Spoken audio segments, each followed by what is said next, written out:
lips and sweaty bodies everywhere.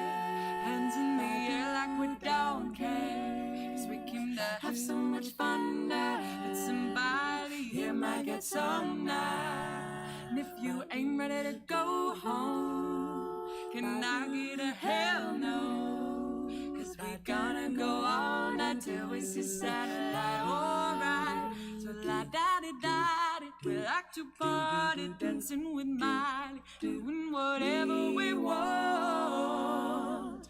This is our house, this is our rules, and we can't stop, and we won't stop. Can you see it's we who own the night? Can you see it's we who bow the light? And we can't stop, and we won't stop. We run things don't run. We don't take nothing from nobody. Yeah, it's our party, we can do what we want. It's our party, we can say what we want. It's our party, we can love who we want. We can kiss who we want. We can live how we want. See my homegirls here with the big butt, shaking it like we at a strip club. Remember, only God can judge you. Forget the haters, 'cause Scott Bradley loves ya. And everyone in line for the bathroom, trying to get a line in a bathroom. We are so turned up, yeah, yeah. So la-da-di-da-di, we like to party, dancing with Miley, doing whatever we want. This is our house, this is our rules, and we can't stop, and we won't stop. Can you see it's we who own the night? Can you see it's we who vow that life? And we can't stop, and we won't stop. We run things don't run. We don't take nothing from nobody. Yeah, it's our party, we can do what we want. It's our party, we can say what we want. It's our party, we can love who we want. We can kiss who we want. We can live how we want. It's our party, we can do what we want to. It's our house, we can love who we want to. Love who we want. Song, we can sing if we want. It's my mouth, I can say what I want to. Yeah, yeah, yeah, yeah, yeah. And we can't stop, we won't stop. Can you see it's we who own the night? Can you see it's we who buy the light? And we can't stop, and we won't stop. We run things don't run. We don't take nothing from nobody. Yeah, it's our party, we can do what we want. It's our party, we can say what we want. It's our party, we can love who we want. We can kiss who we want. We can live how we want.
Welcome to the Stab Comedy Theater. It's time for Warm Takes Energy. Yes. Please welcome to the stage one of your hosts for the evening. It's JoJo Lewis. Yay, JoJo. Hey, welcome to Warm Takes. That's new. All the little posters on the side there. That's good. Now I'm going to be distracted and reading it. Welcome to Warm Takes, where we do some jokes and then a lot of it is just us riffing off of like getting to know you questions from Vogue or Teen. Teen We like Beat? Teen Beat. Yeah. Teen Vogue. That's fun stuff. I like to buy candy, and I get the 4-pack Hershey's assortment, which is delicious because it comes with Hershey's regular, which is good, and then it has Hershey's Special Dark. Ooh, fuck, that's a pleasant thing to say if you haven't. If you want to go on vacation for 30 seconds phonetically, just go Hershey's Special Dark. You gotta say it with a little bit of vocal fry. Special Dark. My girlfriend doesn't like it when I say that while we're having sex, but I have to in order to be done. And then you got Mr. Good Bar, which for some reason sounds dirtier than Hershey's Special Dark. And then Crackle, which doesn't require much explanation. I like getting the 4-pack assortment of candy, except now I'm 37, which is an age where I feel like I should know better and do. Because I'll buy a whole bag of it and it says for sharing on it. Because it's just the little candy bars. It says for sharing. And I'm like, no friends on this drive home. And I'll eat the whole fucking thing on the way back. And I'm like, that's a lot of pre-diabetes I just enjoyed on this particular drive. I know I'm supposed to be like better at buying groceries and I just don't know how to do it. Or that's not true. I know how I'm supposed to buy groceries, and I just don't do that. Like, I'll see, like, I can get a bag of 6 apples for $5, or I can get a bag of off-brand Cocoa Krispies for $5. And yes, it is like dog food for humans, and yes, that's what I do. And it's pretty damn good. There's no jokes at the end of this. Oh. This is just you we're just witnessing comedy jazz right now. Here's what happened is sometimes you want to write and then you see Connor and you're like, well, all right. What does that mean? Let's start the riffing. What does that mean? I went to New Helvetia earlier and I was like, it's a good time to write. And I went, as I'm walking over, I'm like, I'll get a beer and I will write. And then Connor did a very hard nod up as if to acknowledge, hey, whatever your plans were, fuck that. You're going to hear me talk about close-up magic for 15 minutes. And I was like, you're right, I am. Close-up magic. That's what I did. There's always something good where, like, you go to a place when you see someone you kind of recognize, and then they'll be sitting somewhere by themselves, usually at, like, a booth or a bench or something. And if they scoot over, that's the implicit sign that if you don't sit down next to him, you're a fucking asshole. Even if you wanted to be alone, it's like, I don't really want to sit next to this. Yeah, he's scooting. Fuck. Time to go. They both fucking did it too, by the way. I had no choice. New Helvetia's that's where I go on Sundays to write, if anybody wants to join. If not, it's fine. Careful what you wish for. I know all these people from online are gonna be like, "No, we heard the show." Are you ready for your questions? Yeah, I thought we were already doing it. I picked no. Okay. That was just us riffing, having a good time. These are from Teen Vogue. Excellent. 200 questions to ask your girlfriend. The cute, the serious, and the romantic. Ooh. My first question to you: what do you think love is? It's a willingness to be unhappy for somebody else. Okay, but make it funny. Okay. Though. Please. So, I like to think a lot about self-love because that's a fun topic is self-love. And what people don't seem to really understand is if you love yourself, that means you'll do something for yourself that you don't like. Because there's a version of you that will appreciate it, but that's not you now, nor will it ever be. Oh, me? So, yeah, exactly. Oh. Yeah. So for me, this is almost just, now I'm just kind of doing like a Tony Robbins thing. So for me, it's like, I could just like eat a bunch of ice cream and jerk off right now. But then the me in 15 minutes will not be happy. Yeah. The me in 15 minutes would have wanted me to go for a jog or some shit. And I'm like, well, I guess I'm practicing self-hate today. Jesus. And that's what it is. Anyway. What's your biggest insecurity? I know. I need to switch quizzes, I think. Biggest insecurity? Yeah. That's what Teen Vogue is asking for. Biggest insecurity would have to be when you had long hair. When I had long hair and I look at pictures of myself. No. My biggest insecurity is the fact that when I walk through like a space, when I'm walking around, I tend to have a very bouncy walk. You do. Yeah, it's a very playful. It's a very bouncy walk. And when I was in that's someone realizing that they've noticed it the whole time and has been judging me. You really got someone. This is me. This is why it's an insecurity, because as soon as I mention it, when people start laughing and going, "Yep," I'm like, "Fuck." Can I say something else? Yeah, go ahead. I thought it would be your laugh. Oh no, my laugh is fantastic. You're very my laugh is powerful because it does this thing where if you're doing really well, you feel it, and if you're doing really poorly, you feel it. I just remember when we went and saw Guardians of the Galaxy at the movies, yeah. and you were laughing, and these bros in the front kept going and turning around. And I'm trying to focus on how handsome Chris Pratt's jawline is. These are bullshit. Good jokes. These are good jokes. Do you want one more question? Sure, yeah. I switched quizzes, but they're still not great. Let me find a good one. What's your favorite urban legend? My favorite urban legend? Yes. Besides the movie. Y'all know the one about, two, actually. No, y'all know the urban legend about pop rocks? So there's an urban legend. Yes. Like 90s kids remember this, go fucking crazy. So there's an urban legend where there's a candy called Pop Rocks. And you put it in your mouth and it hurts. Drink soda. Because it bounces around in there. For no reason. It's not like very good candy. You buy it for the experience. But there's an urban legend that if you eat Pop Rocks and drink like diet soda or like just like Any soda in general, it causes your stomach to explode, which is horrifying. And every time you eat Pop Rocks, it feels like you're being real dangerous. And here's the fun part. The reason for that urban legend is Drano looks a lot like Pop Rocks. Drano? Yeah, Drano. It looks a lot like Pop Rocks. Like they get the dry crystallized Drano, looks exactly like Pop Rocks. Doesn't taste the same. Tastes pretty bad. Yeah. That was our Tide Pod challenge in the 90s. We didn't have that growing up. Did you ever try that? Because I did try that. The Tide Pod thing? No. The Pop Rocks and the soda. Oh, yeah. I didn't give a fuck about yeah. life. I also talked a lot of shit to Bloody Mary. Fuck her. She never came. She never came before I did. Okay, give it up for JoJo Lewis, everybody. This is the show. One Mariam, of us will be in the back understand? shouting. One of you will be up here suffering.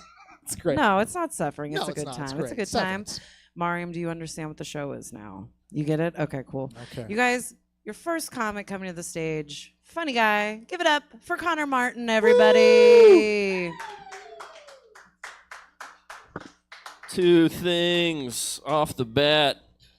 It's fucked up to call me the first comic. You really roasted Joe on that one. What's he? I'm more of a poet. Oh, okay. Also, I thought it was very funny when he said his biggest insecurity, and you're like, actually, what your biggest insecurity should be. Is that what you thought you should change about yourself? No. Okay. I grew up. when I grew up, my mom wore the pants in the family, which was weird. Living in a house where your dad's dick is out all the time. Guys, anybody else? Dad's dick out all the time. You find out when you grow up in a house like that, it's a lot like walking a tightrope. Just don't look down. There's a lot of dicks beneath eye level. All right. I'm trying to figure out comedy. I write a lot of offensive things. I'm trying to be better about it. I was raised as a good Christian boy, but I guess I'm rebelling. But there's words you can't say. Like I think the R word might be coming back, which is weird. It's like 80s style. Fucking parachute pants. I don't know. I feel like the R word was off limit. You're not supposed to say the R word unless you're talking about like fire. You know what I mean? Do you know what I mean? Like you can't shout the word fire in a crowded movie theater unless there's a fire, so you can't shout the R word in a crowded movie theater unless you finish that then. You can't, you sin. You can't say retarded, but you can say retardant. That joke is supposed to go somewhere else, but nobody knew what I meant about fire retardant, I feel like. You did. Let's just pretend that you're not supposed to say the R word unless you're talking about fire, Like someone will be like, hey, why is that guy holding his hand in the fire like that? And it's like, well, he's retarded. Okay. That joke needs a bigger crowd where there's at least 5 assholes who will just laugh openly. Like, yeah, that's... Okay. No, you're not. I have a friend who used the word retarded recently to me because we were on a private phone conversation, and you can be who you really are if it's not YouTube comments recorded. I don't know. But she was telling me about a CrossFit class that she took where I guess they do group barbell workouts. And so they all started a group barbell workout, and she immediately realized it was too much weight on the bar. But she felt too embarrassed to stop and take any weight off, so she just went through the whole workout and threw out her back. And she said, I feel so retarded. And I was like, you shouldn't say that. It is 2025. And if you were retarded, you would have had no problem with that weight. Guys, folks, okay. This is the kind of jokes you can do in an empty room. All right, cool. Give me a question. I should retire that. Or maybe not. Hang on. Should I go longer? You haven't found? No. I have a nice segment of questions that someone put on a Google document that for some reason has read access, so that's fun. If you were an inanimate object, what would you be? And make it funny. Based on whose assessment? My own? The audience. What kind of object? Sorry. If I was an inanimate object, what would I be? Oh, it's such a loaded fucking... You know that gun that Kurt Cobain shot himself with? That'd be a real suckable gun. No. I don't know. The way I look, I'd probably be like a longboard. You know what I mean? I look like a douchebag. I don't know if I am. I might be, but I know I kind of look like a douchebag. And I feel like they ride a lot of longboards. No? What else do douchebags interact with? This hat. The way I'm wearing it. I'd be this hat. Did you guys know? I was about to say cargo shorts. I've been wearing this hat recently. I just found out this last night on a reel. Do you know green hats have an implication in China? No? If you wear a green hat, that means you're a cuck. Not like the way we use it now, like ancient, like it's like fucking ram's horns in America. Is that in America? Japan? I guess, what? Yeah, I guess, I don't know if it was enforced, but supposedly if your wife cheated on you in fucking feudal China, they made you put a green hat on so everybody know that your dick wasn't good. And that's in China. Okay, sorry, I apologize, but I'd be this hat to answer your question. I'd be a cuck hat. It's a synecdoche. It is a synecdoche. What's one cliche that you think is bullshit? Oh, God. Okay. Let me think here. There's a lot of bullshit cliches, right? Because otherwise they wouldn't be cliches, maybe. Fucking...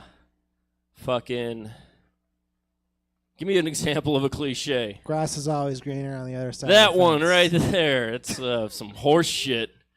You should have seen my neighbor's yard. Those guys did meth all the time. They didn't fucking put fucking lawn care. Yeah, the grass isn't always greener. But that means that you think it is, right? It's like you're looking at people and you're like, I wish I had their life, and you don't know their struggles. I also think that's bullshit. I think my struggles are valid, and I want other people's lives. Give me something else. I'm not funny right now. What would be the moment that if there was a movie about you would pause where you would come in as the narrator going, I guess you're wondering how I got into this crazy situation? Like record scratch. Yeah, the record scratch Zach moment Morris, of your life. Yeah. Fourth wall break. Yeah. Oh, God. I try at all costs to avoid those moments. That's the thing about being anxious avoidant attachment style. I stay at home and I watch television. So, there's not like big events happening. I once dated a sister, which sounds ambiguous. What do I mean? Yeah, speak on that. I dated a girl once, and then a couple of years later, her sister was at a college party, and she was very interested in me, and I didn't know it was this other girl's sister. And then for several months after that, I found out it was her sister, and I guess she got her sister's blessing, and we dated anyway. And that felt kind of fucked up because I had an active comparison, and I'm a good guy. I never would have said, I won't say even now who was better at anything. You know what I mean? But they had a brother, and I always like to look at him. I always like to look at him like, you're next, buddy. It's that penis I'm coming for next. I'm gonna roll a turkey. I'm gonna fucking hit the cycle with this family. And then the record scratches. I'm like, I wonder how I got here. I wonder how I got into this crazy guy. It wasn't premeditated. It just happened. It wasn't my fault. But like I said, very douchebaggy backstory. It's a pretty good one. What can I say? Nothing funny, apparently. Continue. More questions. What's your favorite word? Word? Yeah. Debris. Debris is a great word because, for one, it doesn't spell like it sounds. And it's also, I like an ambiguous word. Debris can mean some trash on the floor, or it can mean like giant asteroids in space. You know what I mean? Debris is a fantastic word. It also sounds like an urban person talking about a soft cheese. Where's debris? That's the first time I've ever said that, and I'll never say it again, so I apologize. But debris is a good word, so fucking deal with it. Give me another question. Who did you imagine in your mind's eye when you said urban person? The same thing you guys imagined, but you're not supposed to stereotype, so it could be Eminem. Because I'm talking about a culture, not a race. You know what I mean? An urban person, not a black person. Like, Obama is a black person, but he wouldn't say debris. You know what I mean? Whereas Dirt Nasty is a white rapper, and he would say debris. And he's an urban person. So let's be nuanced with our descriptions of human beings and not say acting black. Let's say acting urban. Am I right? Or am I getting canceled as we speak? Yes. Thank you. Is that the get off stage clap, or are you guys just on board with my points that I'm not being funny about? Unrelated, what's the biggest mistake you've made that you thought turned out all right? Besides that. Besides what I was just saying? Oh, well, now I got to search. The biggest mistake I've made in the moment that eventually turned out okay is what you're asking? Yes. Why are you waving at me? Are you implying that it's you? That's fucked up. Well,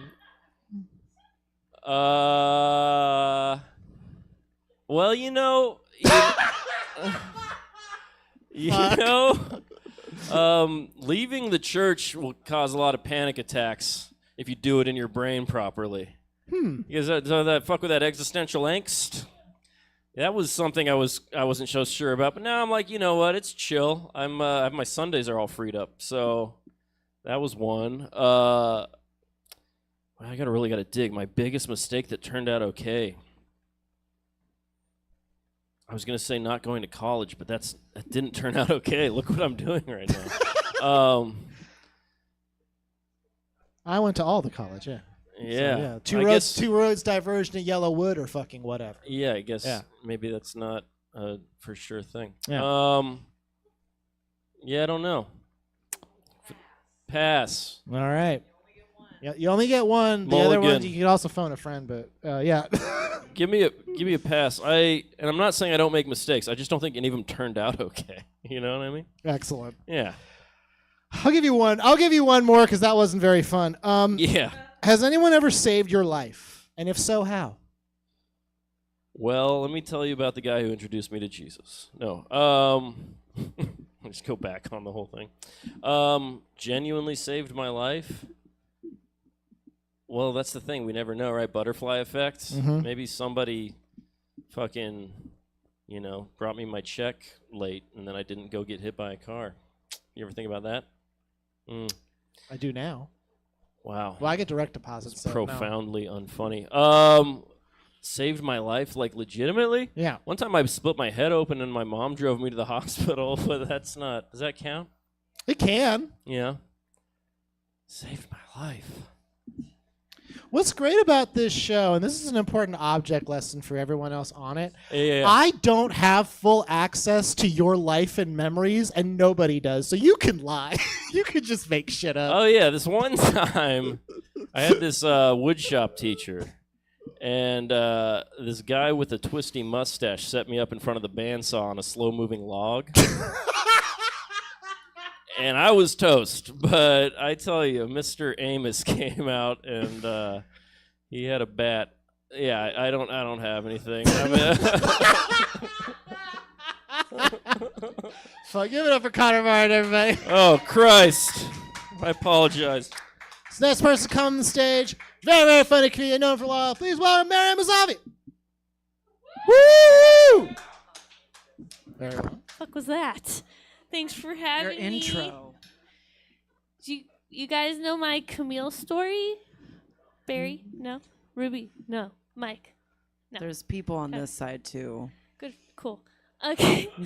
All my fans, you guys know it. You guys already There know you the go. story.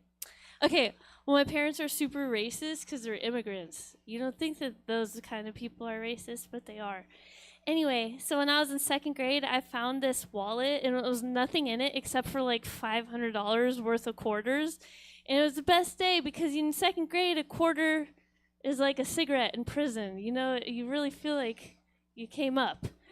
And the next day, I was going to go on a field trip with my best friend Camille to the bowling alley. And I was so stoked to have like hella money to go to the vending machines with and stuff. But I had to hide it from my mom, so I go home, and my mom's immediately like, "What's with you?"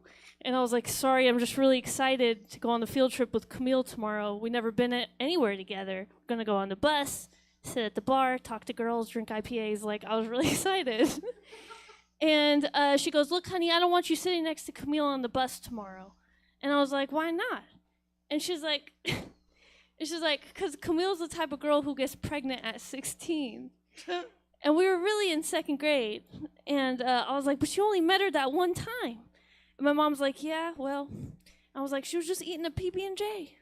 My mom's like, "Yeah, well, she was eating it fucking kind of like a horse, so I'll sit by her." And I didn't want to tell my mom I have the money to raise that baby, and I have the money to put it through community college, too. So anyways, the next day at school, Camille approaches me all excited, and my security guard's like, "Whoa." And that was a money joke. And you guys got it. My fans know. Stupid. Anyway, I was like, "Hey, girl, I can't sit by you today on the bus because my mom said you the type of girl who get pregnant at 16. And Camille, and I could tell it hurt her feelings, so I gave her a couple quarters. And I didn't bowl a single round at the field trip. I was just parked at the vending machine eating all the candies. I was hella sick on the way home. I threw up on the way home. Ugh. I had to sit next to the teacher. Camille probably was like, "So look who's pregnant now." Stupid bitch. Right?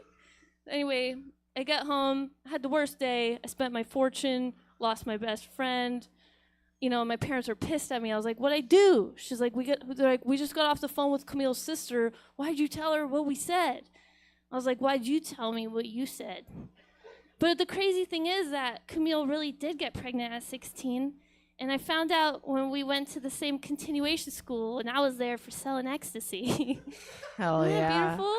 Hell Isn't yeah. that beautiful? And she actually, yeah. Yeah. Questions? Hit it. Questions? I could keep doing material if you want. Yeah, give us one more joke. Okay. Never mind. No, I'm just kidding. All my jokes are kind of like, What? strung together. So let me think. Yeah, do another chunk. We got time. Okay. It's only 9:30 too. I used to work at a grocery store. Like earlier today, I was working there, and my freaking ex-boyfriend shops there. You know how stressful? Yeah, Drew. Yeah, you guys know Drew. Whoa. He shops there. Whoa. You know how hard it is to look pretty at every moment, any day? I never know he's going to come in, trying to sexily stalk the cantaloupes. They roll all over the place. And he comes through my line. And I think that's messed up. And instead of saying, like, did you find everything you're looking for? I say, have you found everything you've been looking for? And instead I say, how are you? I say, how have you been? And one time we got in this fight. Because we were living together, and he put 3 tubs of cookies in the cart. And I said, okay, put one back. And he said, why? And I was like, because the unit of measurement is tubs. Okay? And now when he comes through my line, I'm not selling him 3 tubs. I called the manager over. I said, will you please tell this gentleman that I miss him? Oh, no. That was all vague from this week's notes. So Okay, I'm that glad was you good. guys- I like Jojo, that. You carried I like that new Ruby, tag for it. Thank you. I should record it. You'll remind me what works. Okay. Oh, is that it? That was I'll great. keep going. No, you want me to keep going? No. Okay. Are you gonna keep Hurtful? talking about Drew? I will. Then yes. have a lot to I say. want to hear it all. Dish girl. No, that's it. What's the weirdest food combo you actually love? Okay. I dip my cheese, mayonnaise, and bread into black coffee every day. What? So good. What do you mean? Wait, what do you mean your cheese, you mean as separate items, or are they together? They're together, like on a little sandwich. You eat a sandwich that's just cheese, mayonnaise, and bread. Yeah. And you dip it in. Black coffee. This is your joke. You keep going. Oh. So I'm funny. just You guys confused. are gonna love this. Yeah, I just I'm not. sorry, I'm just gonna grab my beer. Oh, I was like, are you gonna show us? Okay, here's a joke. Here's something crazy. No. We're gonna come back to this It's sandwich gonna be thing. I about swear Drew. to God. It's about Drew. Guys, and I'm not gonna make this whole thing about Drew. That would be crazy. But I'm here That'd be for it. But I'm That'd here be for it. crazy. Okay. When my mom met Drew, he came over for lunch, and she made him a beet herring salad, which had beets, mayonnaise, and pickled herring. Ooh. So it was pink. Mm. It had fish and beets. That was gross. And that was bad first impression.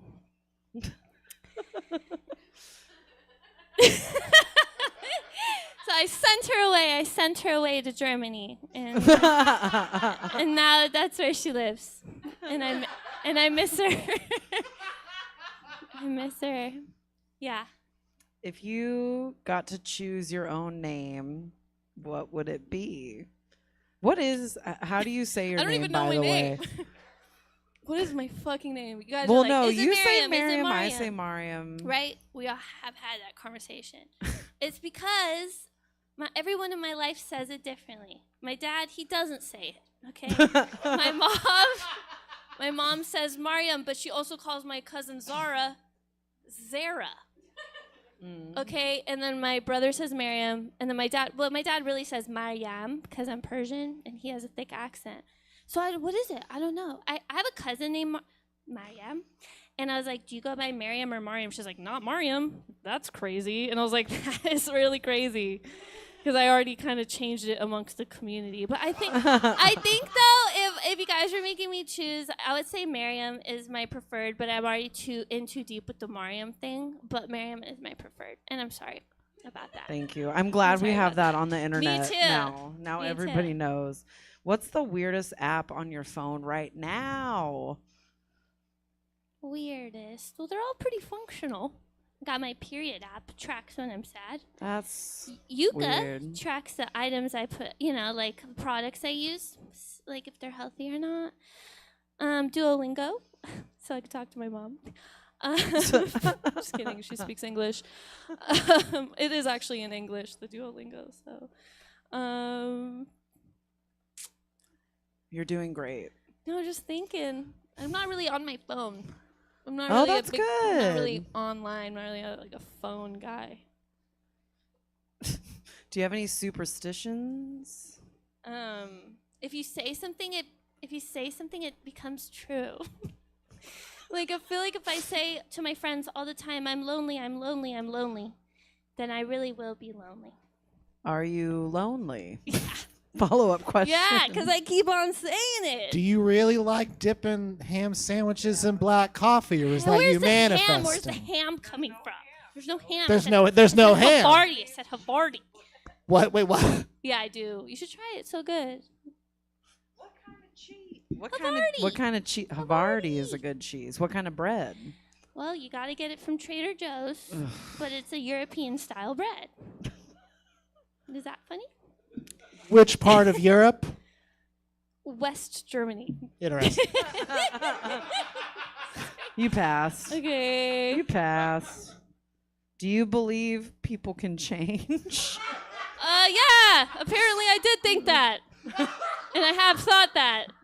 I knew. But this no, was they gonna be really good. don't. But they really don't. Mm-mm. They keep cheating. And you can do better. Way better. I've told you that. Starting right now. Starting right now. What's the biggest risk you've ever taken? Oh, biggest risk I've ever taken. Ruby? This show. This show. Let's not get any shit talking from the audience, please. But it was a risk to come here She doesn't like today. you. No, I know when I got here at 8:45 thinking I was late and I was the first You got here at person. 8:45? Oh no, know. we I drank was down like- there till like 8:56. You don't want to text me and say, come on over? I don't have your number like You that. want to IG me? Mm. Okay. We're too old for that. If I don't get a physical phone call, I don't Thanks for being here, know. guys. What's For coming. Yeah. what's your love language? It sucks that I just want to answer sincerely all these Yeah, that's what you're questions. supposed to do. Fuck yeah. I'm a giver. I like to give food and other stuff. Food like weird like ham sandwiches. Yeah. There was no Beef. ham. He added the Don't ham. That listen would to be him. disgusting and not go together. That would be gross to Yeah. dip in coffee if there was ham. You're projecting. Jojo, do you have a question? How'd you discover you like sandwiches dipped in coffee? My mom does it.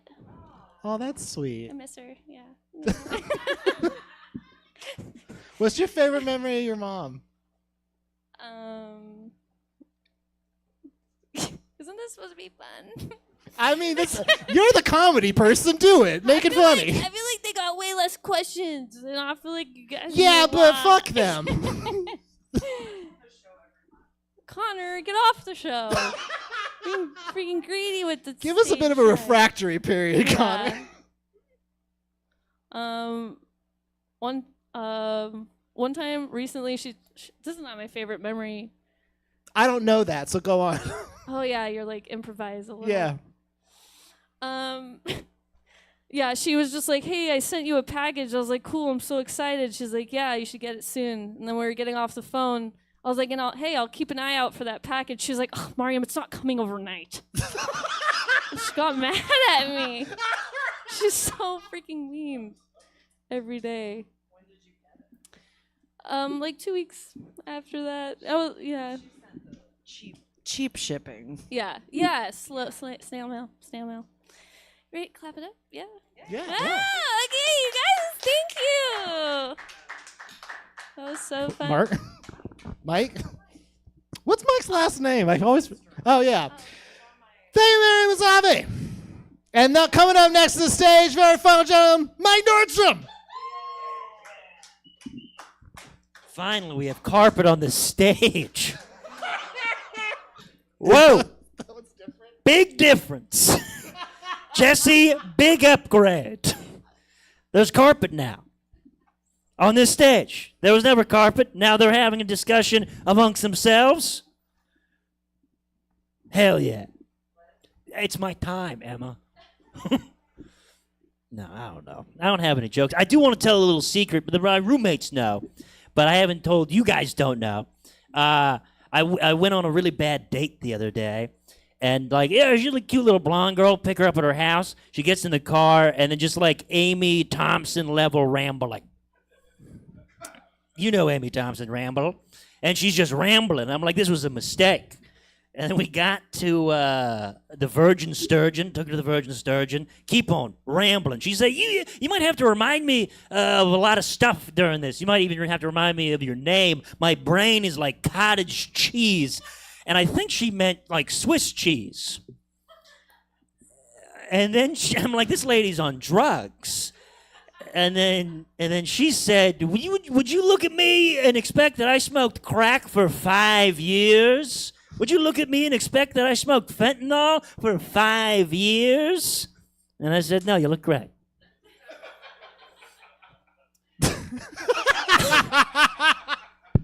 And the fun part of the story is, do you know who her cousin is? Jesse, turn off the live stream. It's Stephen Fury.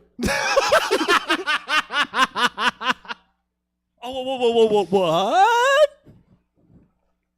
Yeah, so that's the secret part, and then you'll go into questions. You want to get some questions out of the way? That's all I want. What do you say to a hairdresser when you get a haircut? Like, I say, please make me look less balding, please. I say, is there a surgery I can get done here?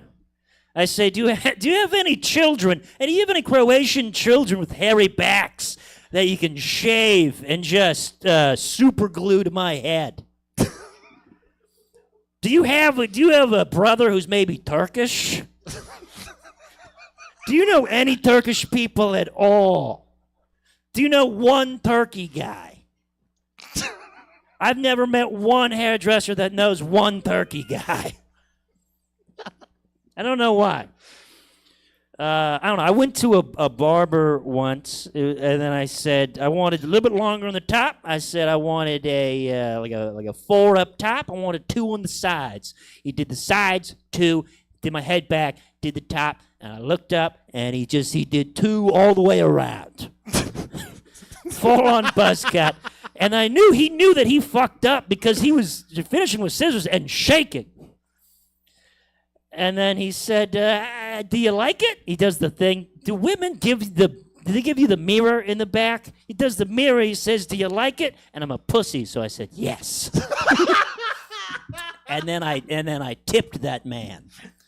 And I walked out. And I smoked my first cigarette. I was 12 years old.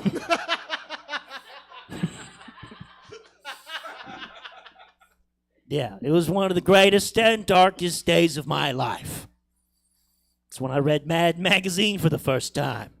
Changed my entire outlook on life. I used to be a happy boy. And then I saw that fucking boy. He had no teeth, God damn it. No teeth. And I said, what kind of world do we live in, God damn it, that a handsome boy, would lose his fucking teeth, quite like how I've lost my hair. And that's a pretty fucked up world to live in. To come in at 12 years old, and when that man, gruff hands, handed me that fucking Pall Mall. Long, too long of a Pall Mall. It was this long. It was cartoonishly long. I don't know how he got Pall Malls that long. Special order, probably. Maybe he knew a Turkish guy.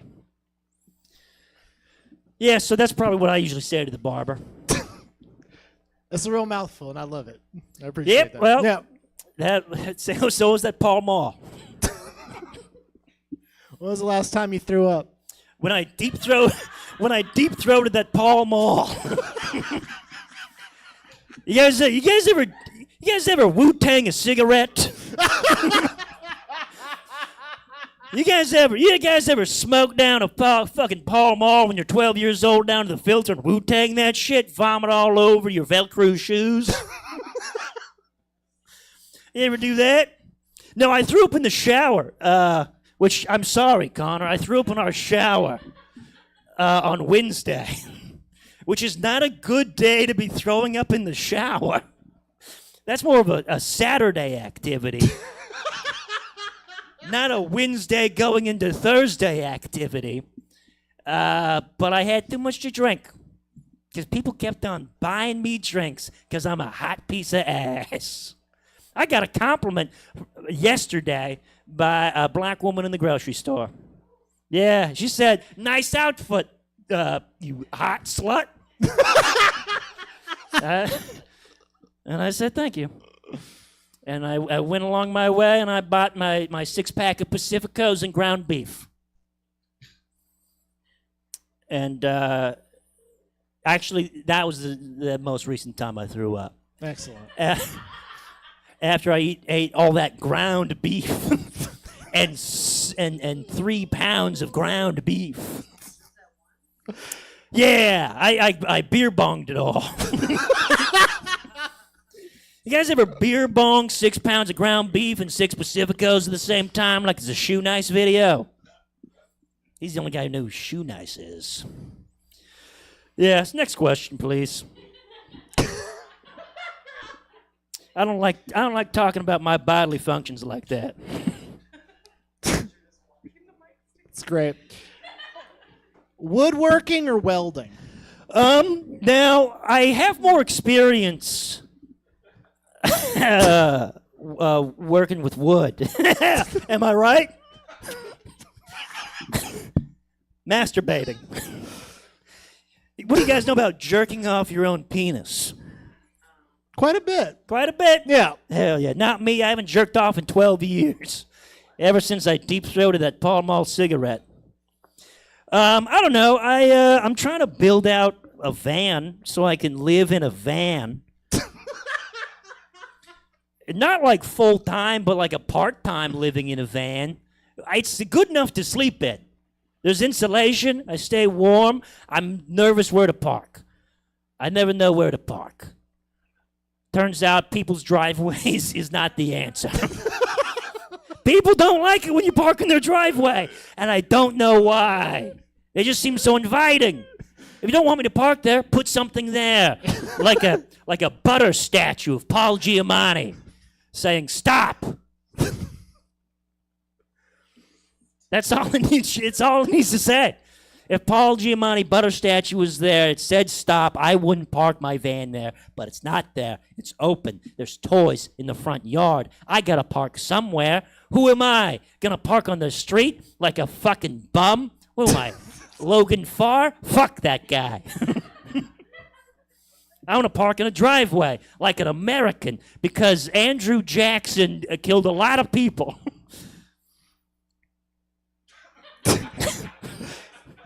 Next question, please. Have you been looking up butter statues? Because that image was so quick to find on your Inside Out console that I find it hard to believe you're not. To be honest, dude, butter sculptures, fucking, what's the word? It intrigues me. Yeah, God, because you have these people, they have families. Joey, they have families. They have husbands, and they have wives, and they have sons, and they have daughters, and they have in-betweens. Well, because I'm trying to be inclusive, Emma. Because I'm not a bigot, dude. Get that on a bumper sticker. And these people have full lives. They work office jobs. Could you imagine? What do you do for a living? You're retired. What did you? You're an accountant. Could you imagine that one day after working with Clarence for 17 years at fucking accounting store, you just found out one day he made a butter horse for the county fair? They're always at county fairs. That's the only time anyone gets to see butter statues, bonsai trees, and my dad throwing up and fighting a Mexican guy. You gotta go to a county fair to see that, baby. And that, I don't know, that's just intriguing. Just the whole thing at county fairs. What a microcosm of trash that I just absolutely adore. And the fact that people make the entire cast of Star Trek out of butter. Why? Plus, you got to find a fridge that big. You got to get a walk-in fridge, which is nuts for a hobby to have, a walk-in fridge in your house. And so, yeah, butter sculptures do it for me. Next question, please. Okay. I really like. This isn't a question; it's more of a statement. But you said "do it," which is fucking shocking as a word choice. If you ask me fucking one more question after this question, I'm gonna be fucking pissed, dude. I'm gonna piss all over this new rug. Oh, it's brand. I've never seen a rug on here before. You don't know how much fucking traction I have right now. I feel like a fucking I could do a juke right now. Yo, my Moses Malone, what's up? You ever tried a pogo stick? No, I don't like jumping. I don't like my feet leaving the ground in any sense. I think it was because when I was a child, I went over to my sister's friend's house and they had a trampoline, but they also had a German Shepherd. And you would be bouncing, and then the German Shepherd would be underneath the trampoline, biting at your feet and just barking at you. And I'm like, someone killed this fucking dog. And then, I don't like trampolines. And then also I was on a trampoline. It was kindergarten, and it was an end-of-year party. We went to a person's house. They also had a trampoline. There was a bunch of kids on the trampoline. I went down. I fell, and then a bunch of kids jumped on my head. I also don't have strong ankles. I never have.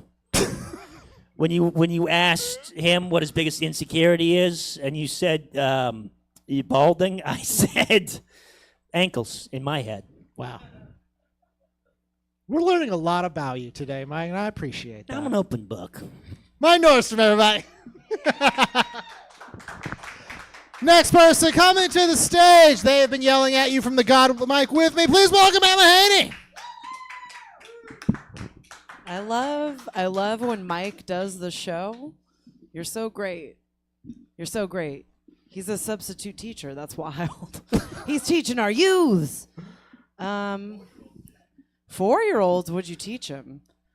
Colors? We need a third mic. On spit on you? Oh. That's an important developmental milestone for spitting.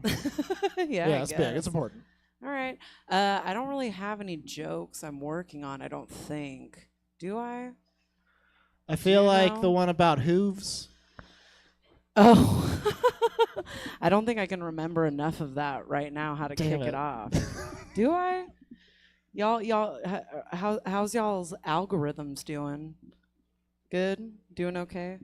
Mine's not doing great. It's not doing great. I went through a breakup about like a year ago almost or sometime, November. I look at Connor, when was it? And ever since then, my algorithm has like not recovered, so I feel like I constantly have to check in with it. Like it's a sad friend. Like when it shows me stuff, I'm just like, so what's new, algorithm? What you doing? What you been up to? And it's just like, oh, I've just been watching videos of people cleaning horses' hooves. Just cleaning horses' hooves. And I'm just like, oh, algorithm. When's the last time you went outside? Ooh, I just spit a lot. When's the last time you went outside? You need to touch grass, sis. Get outside. You have to get back on the horse. Stop looking at its hooves. Was that it? That was it. All right. I love that one. I'm going to make this set short. So ask me a question, please. Who would Happy you do a Pride. Who would you do a cross country road trip with in this room? In this room? Yeah. Put your hands down. No. I think I would with you because I feel like I say Mariam. She coached me to say Mariam for years. And all of a sudden, she's like, it's actually Mariam. You don't know what it is. That's why I asked you the question. With Ruby? Let's back Go to one. I think both of you. I would go with both of you. I feel like all three of us would bring enough different things. It'd be fun, right? No one knows who I'm talking about online. It's us. Yeah, it's just us. I feel like you guys would be a fun time. I'd be like the older, like, come on. Come on, guys. Let's not. And you're like, come on. And I'm like, but come on. You know. A lot of come ons. Next question. What is your oldest catchphrase? I knew it was that actually. I don't know why I asked. It's so good. It's so good. People eat that shit up. I went to the depot. Y'all know what the depot is? Happy Pride. I went to the depot like a month ago, and the bartender there was like, "Hey, aren't you the comic that goes, ha?" And I was like, "Yes, I am. Thank you." So yeah, I think that. Is that a catchphrase, Joe? I think so. You're a professor of words. I feel like it was either that or check, please, which I think actually. But I typically- do that when I go, check, please. Yeah, I know. Yeah. That's what leapt to mind, which is I fucked fantastic. that up. Two more. Because we have to fill time before the next show Oh, maybe this gets is here. a nice Well, stretching. Ruby's going to go after me. I'm trying to keep okay. it short. I had to come up here as a bucket list. It's my show. I have to make a small appearance. What instrument would you like to know how to play? Ooh. I've always wanted to be able to tickle the ivories. That's playing the piano for all you novice out there. But I was told when I was a kid, I played the guitar instead. They told me I didn't have long enough nimble fingers to play the piano. So I always wanted to play the piano. Who? Follow up. Who So told you know what's wild? It was a guy at Guitar Center who told me that I could not play the piano because of the length of my fingers, to which I replied, You work at Guitar Center? This makes no sense. But yeah, he said, because I was, before my lesson, I was like messing around and I was like, do you guys teach? Oh, on a keyboard. I was like, you guys teach? And he's like, you can't play. You don't have the fingers for it. And I was like, oh, okay. I'm not going to think about that for the next 13 years, but whatever. One more question. Oh, man. I think I've asked you this one before, but what's your walkout music if you were like a pro wrestler? You did ask me that, so pass. Ah, dang it. I love I that don't. question. Oh, you know what it was? I said I would walk out to Sinead O'Connor, or was it? Yeah, Nothing Compares to You. Was that her song? I think so. Because I'm like, how funny would it be? Is there's fog, and then someone comes out, and it's just like, it's been 7 hours and 16, and I'm like, So that song. That's a good one. That's a good one. It didn't hit with the audience, but that's okay. You guys did it. Well, make some noise. No, we're good. Are you guys ready for your final comic of the night? Okay, you guys give it up for Ruby Setnick, everybody. This is all fun. We're all having fun and friends here. It's fine. Woo! Woo! I just did. Okay, yeah. Something I'm working on is that maybe you've all heard it already, but I'm working on about that. My friend was telling me that Ferris Bueller. There's a theory about Ferris Bueller's Day Off, that Ferris Bueller's in a Groundhog's Day situation, and that's why he always knows just what to say. Mm-hmm. And I was like, yeah, that's kind of what it means to live in the world post COVID. You know what I mean? Someone has charisma, and we're like, he's magic. You know, one man knows what to say, and we're like, oh, he's a time wizard. He must have practiced. It's like, no, he just had sex before. You know. So that's my second magic joke that I've written in the past 8 years. Thank you. My was also working on a different joke. Not the gay porn one, a different one. No, but I did find out about gay porn. Well, there's a thing about, if you're a man in the United States of America and you want to get into the porn industry, And I do. you're gonna have to go through me. No, there's a whole joke.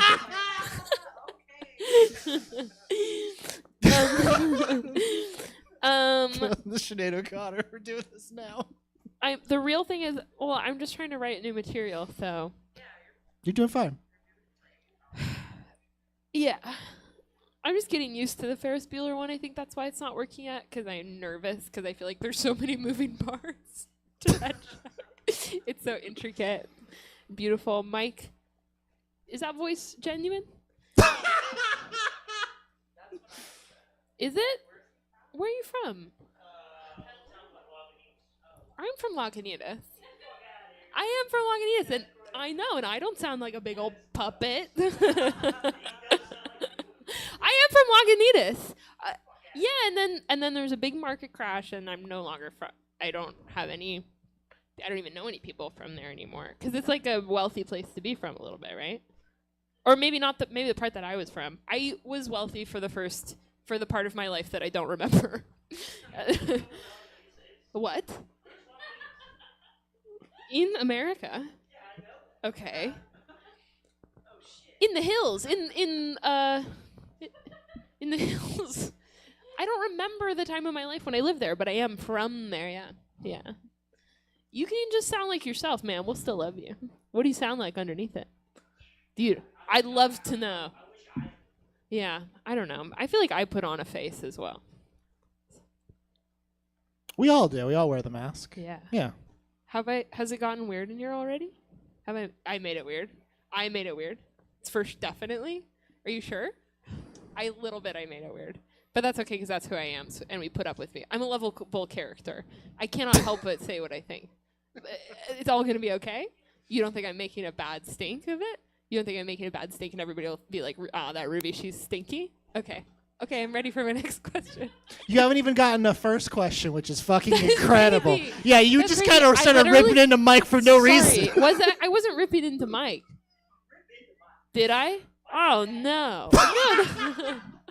This is the man sitting there is Michael. No, I just mean, okay, when I first started doing stand-up comedy, I sounded like Maria Bamford, who has schizophrenia. So it sounded like, it sounded crazy, you know what I mean? But it was good. Like, it was fine. But, oh my God, I wish that I wasn't here. Ask me a question. What has been the busiest day of your life thus far? The busiest The day? busiest. Oh, no. I did not think this would create an immediate panic attack. I can't even think of just a normal day. You have to have a more grounding part of that. You want me to take it? You want to pass on this one? Take it back. Okay, I will take it. Everyone, I did not ask that. Please move on. Mike, did you live in other places aside from Lagunitas? Did you live in Boston? No. I love that Ruby's up there like covering for me while I find a good safe question. Did you smoke a lot of cigarettes in your lifetime? Could that be it? Oh God, I'm such an asshole. Oh, so that's what it is. The kid can't talk. He can't help it. Do you believe Mike when he says that his speech impediment makes him sound like he's from fucking Philadelphia? Because I don't. Are you from Philadelphia? Yeah. Lagunitas. Me too. Well, but I'm wondering if it's the same Lagunitas. Is it the one in California? From San Francisco. Maybe it's just, yeah, I don't know. Who knows? I love you, Mike. I'm sorry. Yeah. Yeah, totally. No, totally. You're so right.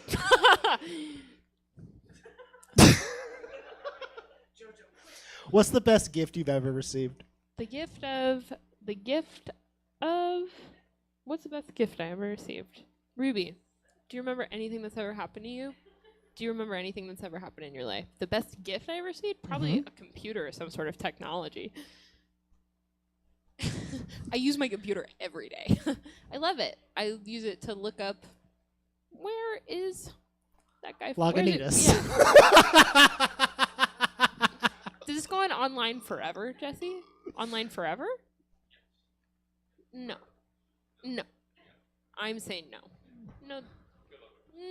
Fuck you. Why do you sound like that? Where are you from? Yeah.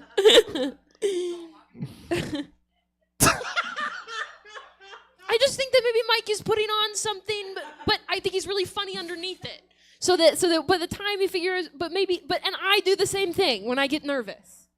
But maybe I'm wrong because he's from a different Lagunitas than the one that I'm from. A one where people talk like. Listen. A different Lagunitas. You know what I mean? But I'm the jerk because I have to. No. I said it into the microphone. When I first met Mike, I was like, "What is this guy's deal?" Okay, so we can all. But we think live that about each together other. now, so You you live need as to back roommates. off.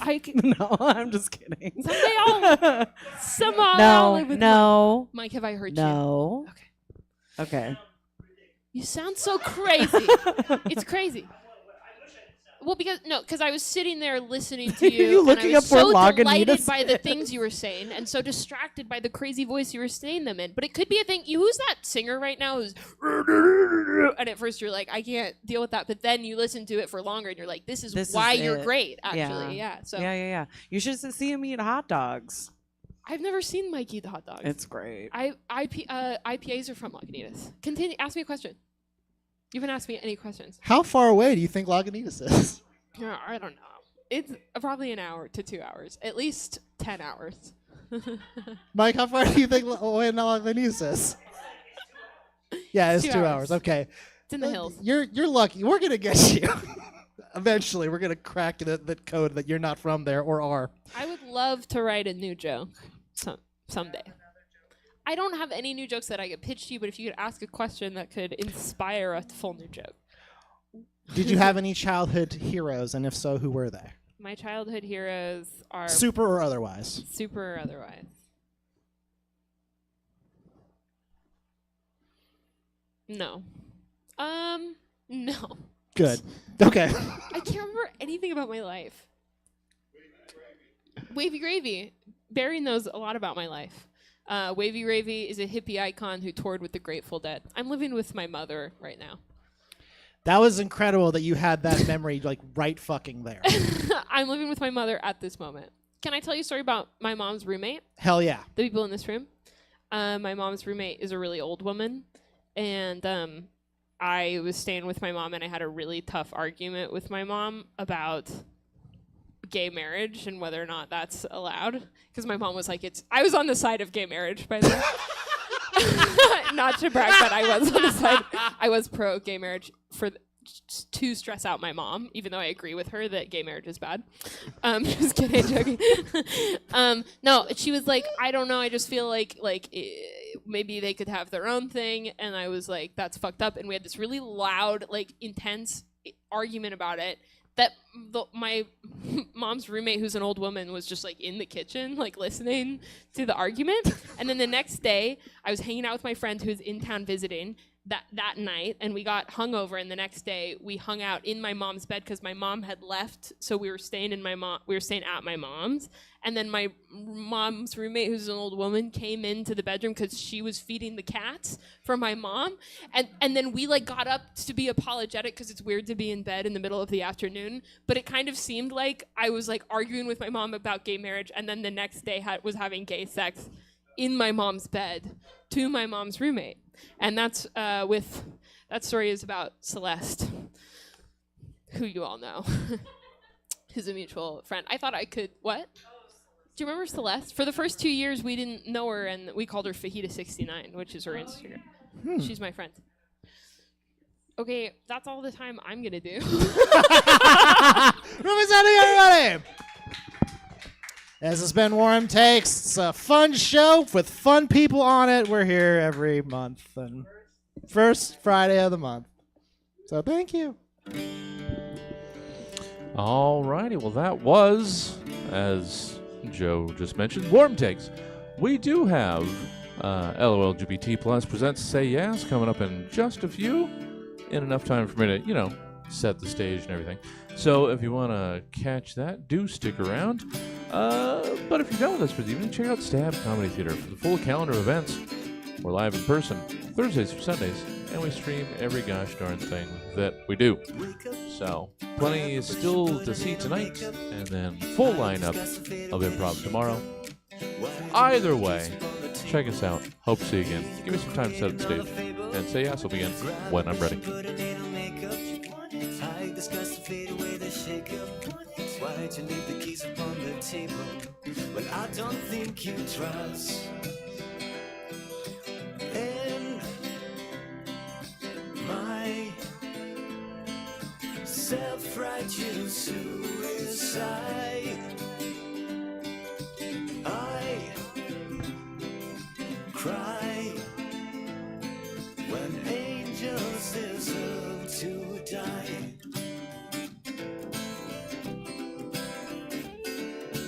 Wake up, grab a brush and put a little makeup. Hide disgust and fade away the shake-up. Why'd you leave the keys upon the table? Here you go, create another fable. Grab a brush and put a little makeup. Hide disgust and fade away the shake-up. Why'd you leave the keys upon the table? I don't think you trust in my self-righteous suicide. And I cry when angels deserve to die.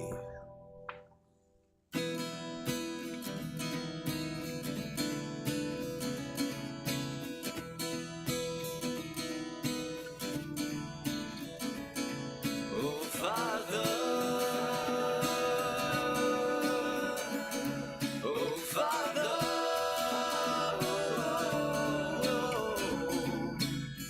Father, into your hands I commend my spirit. Father, into your hands. Why have you forsaken me?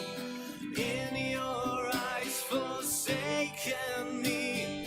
In your thoughts forsaken me. In your heart forsaken me. Trust in my self-righteous suicide.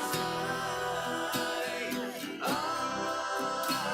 cry when angels deserve to die. And my self-righteous suicide. I cry when angels deserve to die.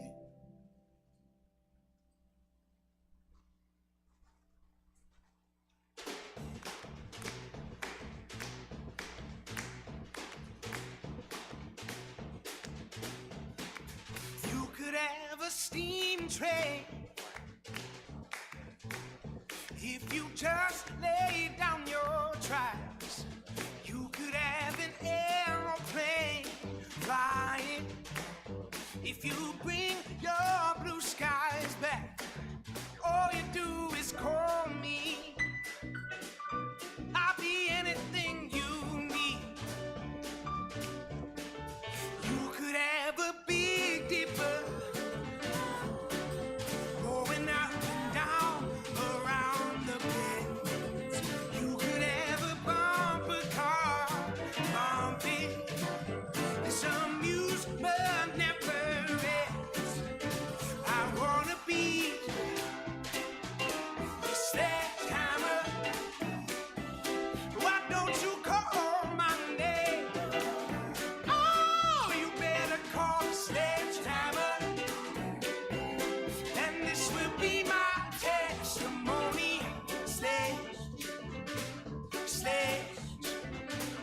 Sledgehammer. Show me around your fruitcake, and I will be your honeybee. Open up your fruitcake,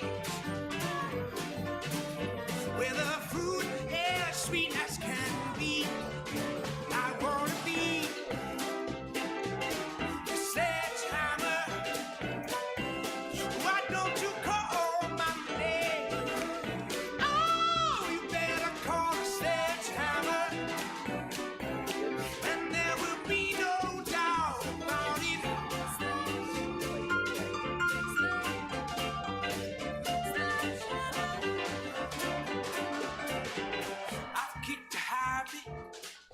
kick the habit.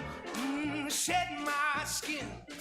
Shed my skin. You know this is a new start. This is the new stuff. I go dancing in. I go dancing in. Won't you show for me? Show me. And I will show for you. Show me.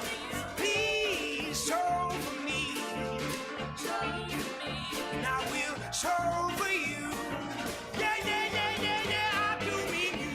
Oh, only you. You've been coming through. We're gonna build that power. Build up that power. Oh, feed in the rhythm. I've been feeding the rhythm. Gonna feel that power. Yeah, building you. Oh, come on, help me through. Come on, help me through. Yeah, yeah, yeah, yeah, yeah, yeah, yeah, yeah. I've been feeding the rhythm. I've been feeding the rhythm. This can be my testimony.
Oh, hello. Hi, welcome to Say Yes. I'm Suzette Vanetti, and it's just a two-person show, and with me, as often, always, almost. I think I've never missed a show. I don't think you have. Yeah, ever since I started coming, yeah. Yeah, Katana Ray. Hi.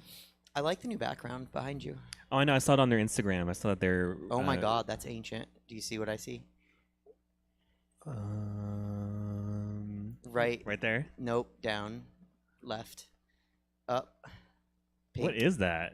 That is a show that I did here before the pandemic. We did Fierce Fashion Fabulous. Oh, well, clearly it's old because YAS on there. Well, I wasn't going to say that, but yeah. Well, also because what was it? You see the Gabriella Galaxy. Mm-hmm. That's Adalia Reyes. I can see that. I can't tell who else is on it. Casey Kimichi, which is like... Oh, right. Babel's first drag name. Right. And then Pastel. Pastel. Oh my god, that I don't remember. That must have been one time. I don't remember that performer. Like, that's vintage. Yeah.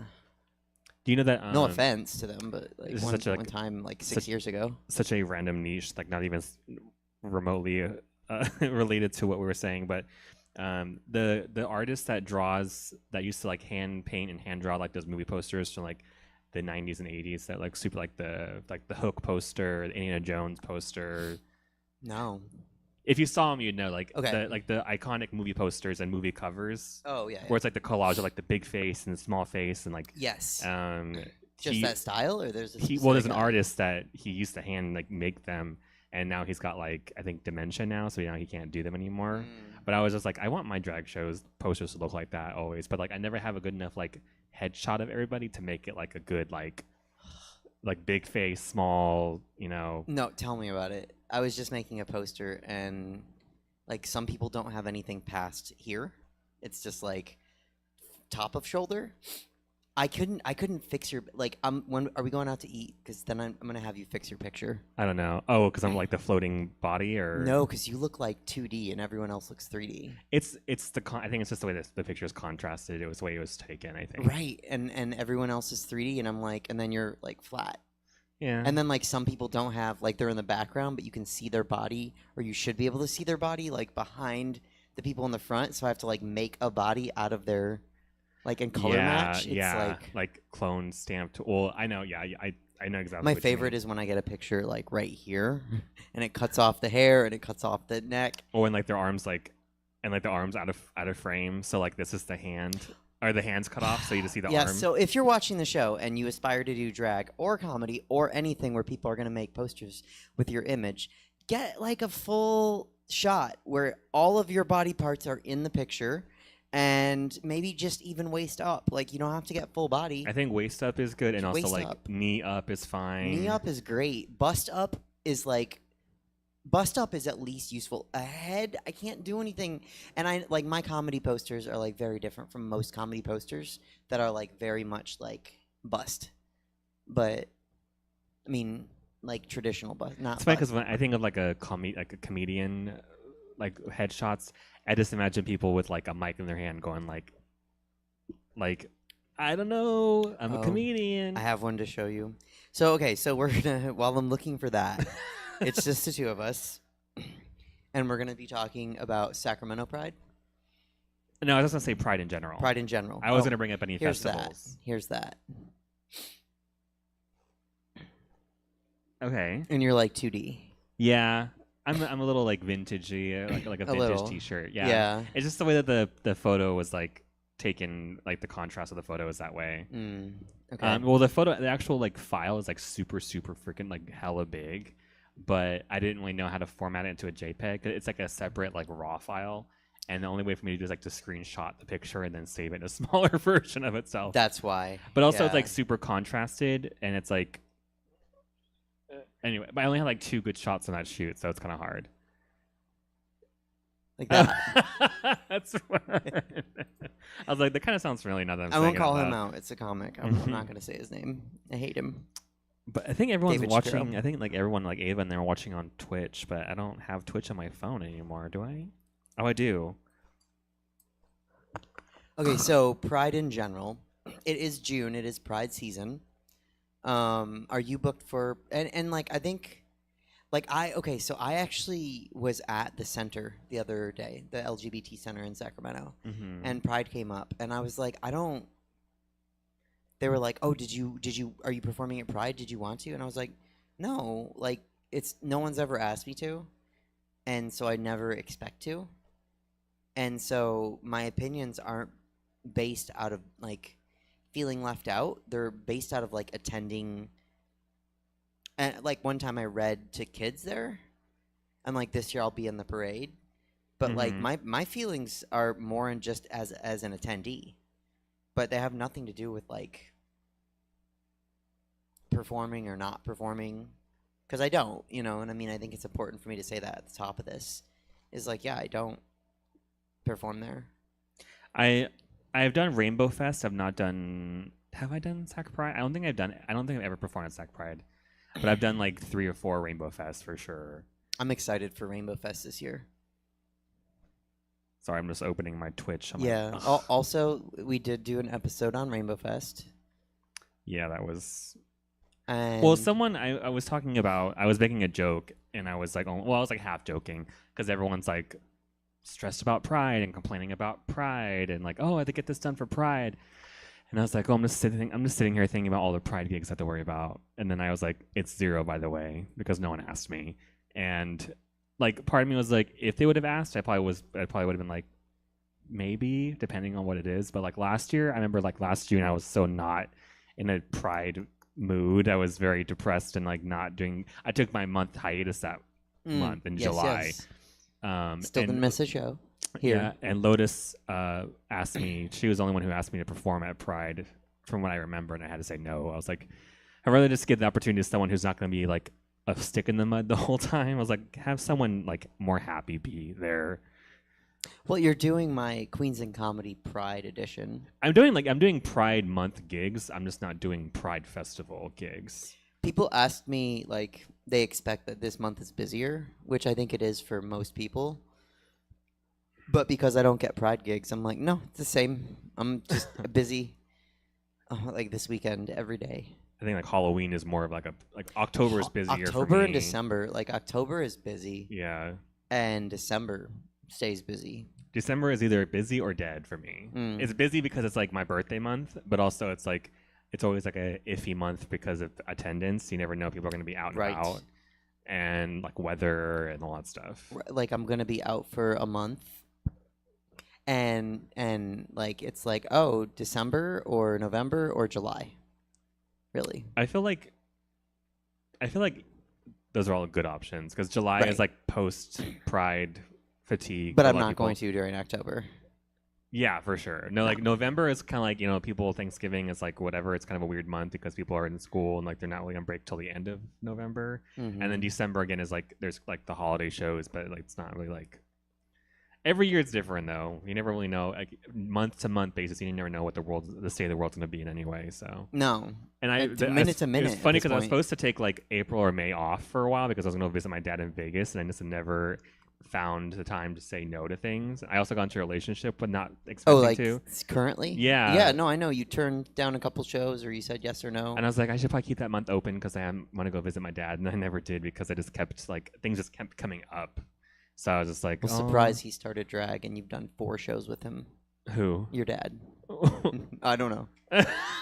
I'm just like, you did hang out with him. You just didn't know it. I can't open the chat, or other people are just not saying anything. I can't tell. I know. I'm gonna look on. I always forget my login info for Twitch, but I always have it on YouTube. I need to go live here. I am really fucking bright right now. Okay, so I think Pride as a concept is great, right? Like, I think it's good to have community and to be there and be boldly out and unapologetic. Yes. Not in like a fulsome way, like, or a Dory Alley way, but like unapologetically queer. I almost feel like for people of my generation and older, but not so much older, that like Folsom is like the new Pride, where it's like it's some more like adult, scandalous kind of like risque. Because like I remember when I went to my first Pride when I was 16, 17. I had no business being there with my friends alone. I don't know how my parents convinced. Like I don't know how I convinced my parents to let us go to San Francisco for Pride alone. And we're all your first Pride was SF Pride. Yeah, and it was still like very much like Pride. It was still like a gay, like queer event, and it wasn't so much like I can't afford Coachella, so I want to go to Pride instead for like straight people. You know, like because there's like good music and stuff there, and a lot of times you don't have to pay to get in; you just the donation or whatever. Well, and that's the thing that I think like the complaint is about Pride at this point is like straight people in Pride. Pride is for straight people in corporate. Is that? It's funny how people will complain about like rainbow or pink washing or whatever, and companies like putting like a logo on their thing that's a rainbow and then whatever. And it's like this year, like a lot of companies didn't do that, and then people were like, "So why is no one putting rainbows on their shit?" All of a sudden, like because they don't care. Like well, they never did. Like they never did. And they never did. And it's just like, so now that like they're not actually faking it this time, you're like mad. At least we know. Like at least we knew. But it's like okay, we know. Like it's the same thing. But also like every company is going to cater to whatever minority or whatever thing that is to get their money. Even like back in like 2000, like Sylvia, you know who Sylvia Rivera is? She was a trans activist. She was she started like an organization in New York City with Marsha P. Johnson, and she was very vocal and about, especially because of like how the gay male community like treated her and other trans people, and it's kind of how it is today, unfortunately. Even though like they were like the ones doing almost all the work, the hard work to get rights for gay people, they still looked down on trans women and stuff like that, and didn't like them being in their spaces and stuff. There's actually a pretty famous like clip of her at I think NYC Pride, I think, and she's like on a mic and just like yelling at the audience because of how they're treating her, and she's like, I broke my nose, I did this because I was trying to get you gay rights and everything. I think I saw Yeah. that. Did you share a story? Someone did. Aurora did. I think. I saw that. Yeah. I And that saw just Aurora's triggered my story. memory of it because I just saw it because I went into like a little rabbit hole, and then she did an interview briefly on YouTube in 2001 or something, and she's talking about like how capitalist Pride became, and how companies like don't really value us, but they really value our dollar, and how powerful our dollar can be to like cater to them. You know? Oh, I think Target and Costco are like good examples recently because like Target, they dropped DEI, right? Something like that. Yeah, and now people aren't going there, and they're like, for the second or third quarter in a row, like I'm talking like I know business, their sales are down. I know I don't go to Target as much, if ever, anymore. Ava and Dixon are in the chat. And then, back in like, this is going back to when I went to Pride in high school. I remember like one of like the more jarring things about going to Pride was that like they're just naked people. At Like, Pride. Yeah, and for me, I'm like, okay. But that's SF Pride. That's not like SAC Pride. There's no naked people at SAC Pride. I mean, there's probably just naked people in general in San Francisco anyway, but like, I remember just being like, kind of confused. I'm like, okay, what is that? What pride are they representing by being naked? Like nude pride? Like, you know, I was like, what does that have to do with being at gay pride? I think it's a place where people are allowed to be themselves, and so it's like, oh, you can be yourself and be naked. I'm not saying that's like right, but I think that's the logic there. Like you can't do it anywhere else, but these people accept everybody. Yeah, like that argument. I kind of had I was just kind of like, okay, that's a thing, I guess. Cool. Was that the first time you saw random naked people in the public street? Yeah. There was actually one girl. This says woman. I think she might have been a homeless woman, but she was on like the stop light where it says "Walk, Don't Walk" on Market Street, I think, and she was just like naked. And then the next year she was there again, but she had like a sign this time and like beads. And so she was probably there every year. Was it? Feels like a I don't know, like she was running a scheme. No, it was more like a kind of. She was probably like a hippie, just like free and just naked and just. She was like, yeah, Pride, happy Pride, yeah, like. Huh. I just thought it was funny, like, because you come out of BART and like you walk onto like Market Street, like, the main street, and you just that's the first thing you see is like that crosswalk, and then you see her on the stoplight, just. She's like up on the light. Yeah, like where it says like "Walk, Don't Walk." She was like sitting between that and like the stoplight, so she was like up in the air and naked. At least from the top up. So she wasn't like naked; she was like topless, from what I remember. From what I remember, I'm like, those poles are dirty and hot. I would not want to sit naked on one. Yeah, it's like and San Francisco. It's like a very like it's a sense memory thing because like you walk out and stuff, it smells like pee and like poo. Yeah. Yep. The ocean, all that stuff. Pee poo in the ocean. Yeah. What city are you in? Weed. Yeah. Oh yeah. And that was when it was like a thing. Like that sounds like that's an interesting new smell I don't smell all the time. And this was in 2007, 2008. I've never been to SF Pride. It's pretty wild. But I don't know about now. It's like I went every year when I was in high school, and I missed 1 year because my grandpa died, so I couldn't go, and I had to miss out on it. And I remember thinking like it was kind of like one of those things where like I went every year, and I was like, oh, I don't want to miss it because like everyone else is gonna go, and I want to see it like on MySpace and Facebook that I'm gonna miss out on whatever.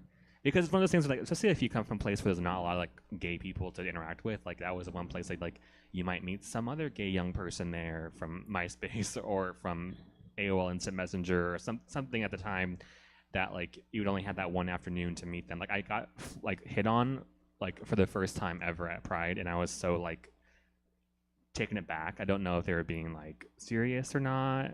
I think most times when people hit on other people, they're genuine. Yeah, I was a little Twinkie like thing back when I was like 20. I was probably like 19 at the time because I was out of high school at that point. I remember I was wearing a Lady Gaga Bad Romance T-shirt and Okay. like short shorts. But I remember I was so like taken aback because I've never been flirted with or ever been hit on before. And even to this Really? day, I don't ever get hit on by strangers ever. Really? At least if I do, it's like at work. What about in drag?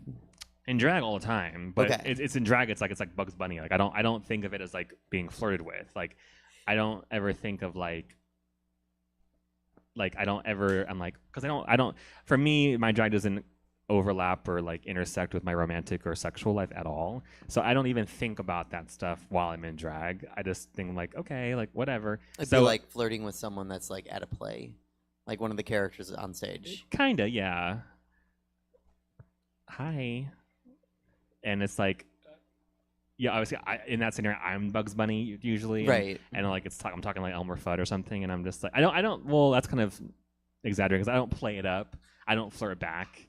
I just be like, okay, but in my head, I'm like, I'm literally like a bald guy under this, you know, like it's kind of interesting, and I can see why a lot of people probably depend on that to get male attention, and sometimes can only hook up in drag because they're not really confident being out of drag to get laid. And some guys specifically like drag queens or trans girls, but a lot of guys like drag queens. Like they like that they're cis men dressed up. Right.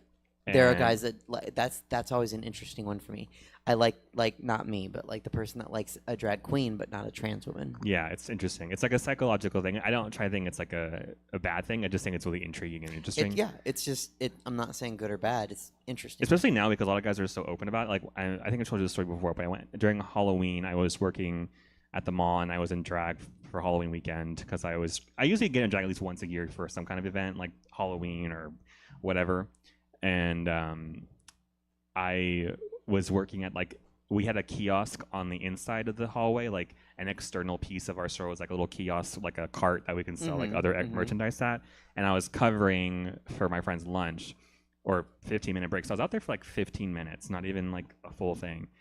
And I got hit on 3 times, and it was all by like middle, like my age or a little bit younger, like decent looking guys.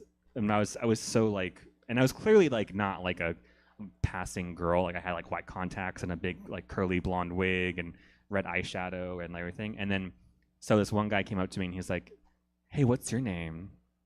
And I was like, "Robert." Like I was like trying to make it as obvious as possible. Like I'm in a costume, you know. And they're like, "Oh, do you need a friend in your life?" And I was like, That's what he said? Yeah. And I was like, "I have a lot of friends in my life." And he's like, "Do you need a special friend in your life?" What? And I was like, "No, I have a boyfriend." And he's like, "Okay." But he just did it right in the middle of like broad daylight, middle of the day, like not even caring who heard it or not. And I was like, okay, like back earlier, I was like, I thought guys are a lot more like on the DL about stuff, but they're just very obvious and open about it. And this other guy came up to me and he was like a younger guy and he asked like, "Do you know where American Eagle is?" And I'm like, "Yeah, it's down the hall." And he's like, "Okay." And then he came back like 10 minutes later and he's like, "Here's this if you want. If you want it." What did he give you? He gave me like a receipt with his number written on it. I was like, "You don't know anything about me. Like I could be a psycho crazy person now that I have your phone number, but I didn't and he was not a bad looking guy either." Sometimes I feel like, yeah, if I was like into being in drag or if I was a bottom, like I would be like set. But it's I not tell my you, thing. It's a no for me. I get flirted with a lot at shows and on the internet. Funny enough, I don't really get that many people on the internet like that. Like I get like one every few months. It's like, "Hey, beautiful." See, and like I Hey, feel pretty I lady. feel terrible because people are like, "Oh, do you want to hang out? Can I get your number?" And I'm just like, when? Like when I'm really, really busy, Your PIN number. I want your money. right? Mm-hmm. Okay, wait. So bring it back to Pride. Do we have to? No. That's what we put Um, on the poster though. I know.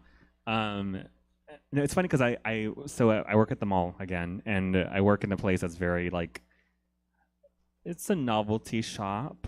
Yeah. And they sell current event Are we items. not saying their I don't name? know. I don't know. But they Okay. always sell Pride stuff like year round ish. But Mhm. they have like a collection like during Pride month.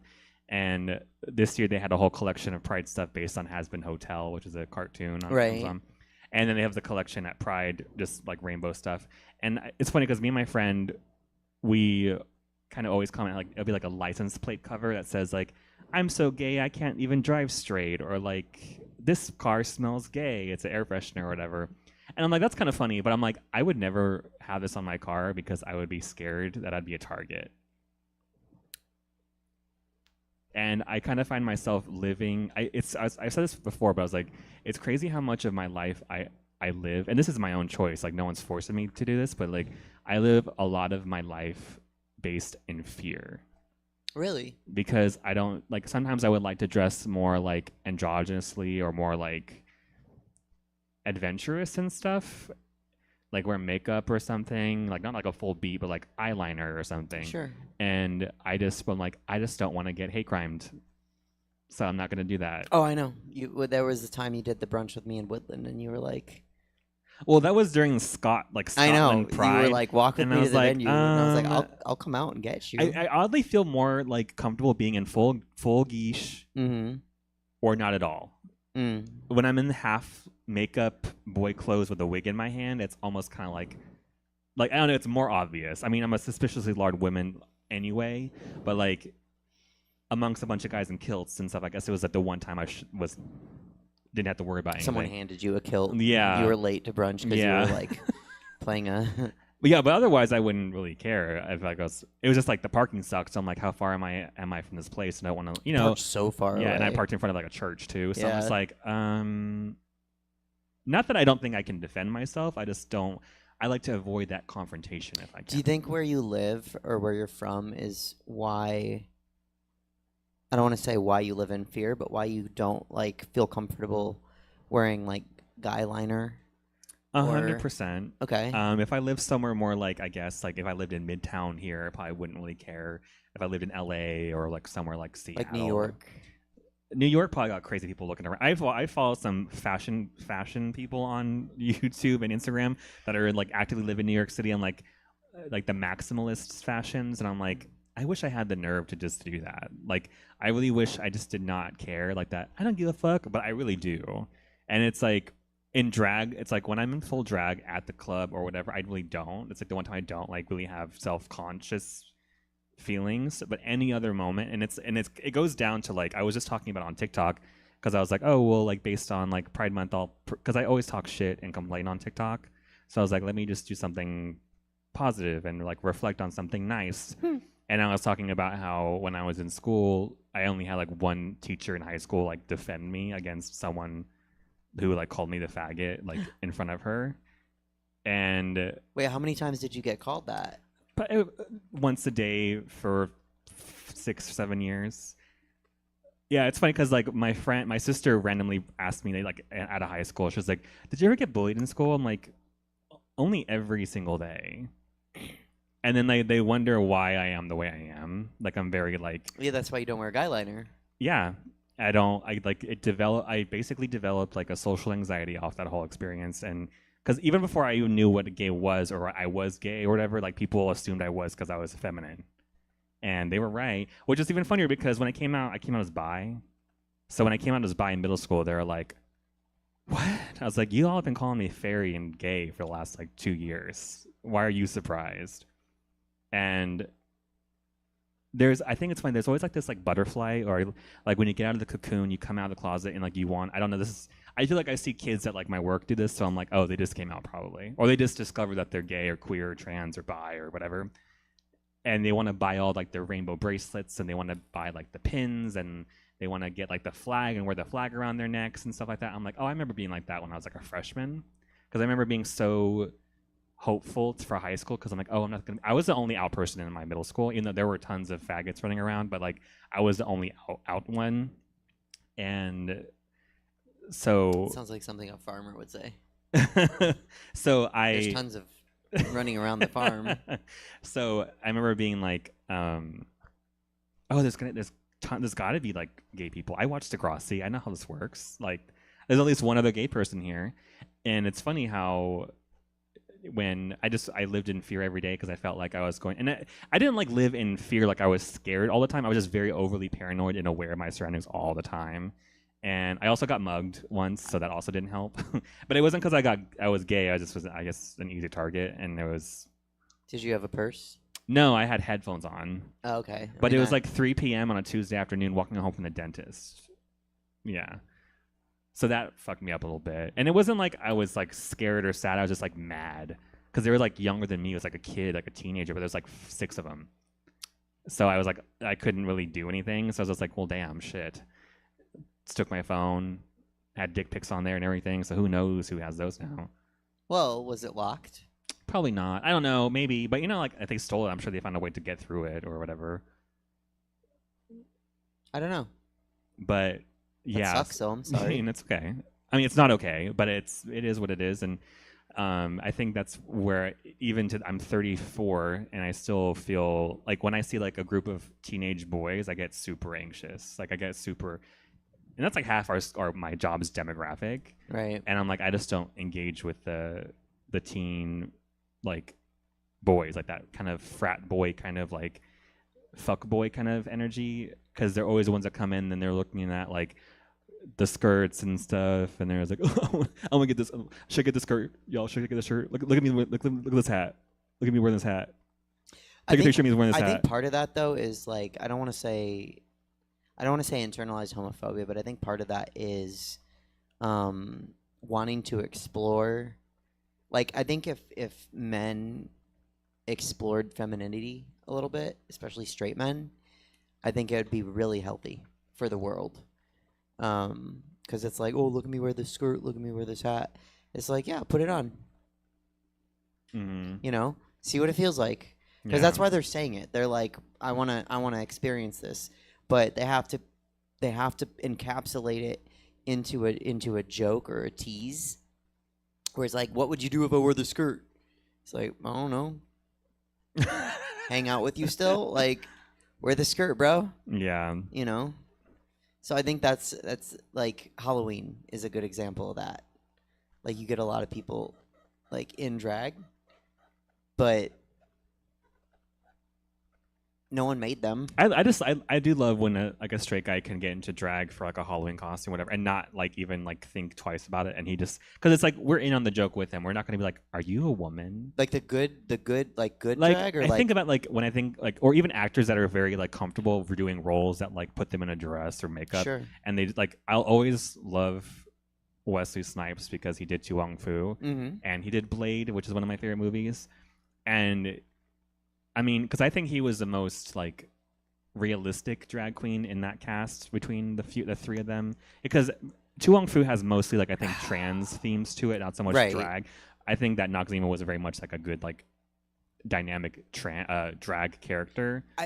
Not John Leguizamo's character. I thought that they were giving more trans girl than drag queen. I have to rewatch it. But I know Vita Bohème was definitely because a lot of it was her based on like wanting acceptance from her family by being Vita. Like she wanted to be acknowledged and loved as her, not as like her boy counterpart.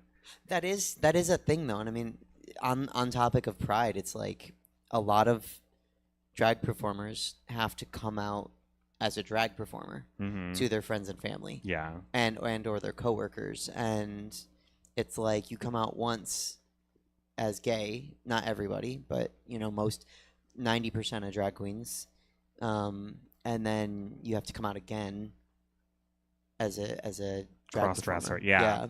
Yeah, and I think that I did benefit from like the modern day of that because my dad used to watch Drag Race with me.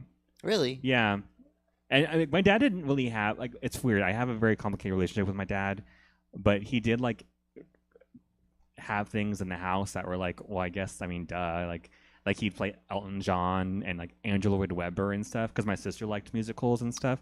But I was raised with like that kind of, not that like if you listen to Elton John you'll be gay or whatever.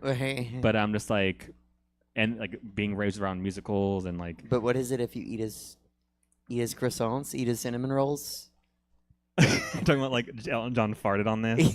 Yeah, that's like when like there's like too much icing on something. It looks like there's cum all over it. Right, you taught me that. Yeah, that's one of my favorite things to say. It's like so his music won't, but no, but yeah, but then he would like watch like musical things, and so I was raised on like a lot of old like musicals like Grease. Well, I mean Grease is not like old, but like it was the 70s, and like Oliver Twist. We used to watch that all the time, and then Is that gay?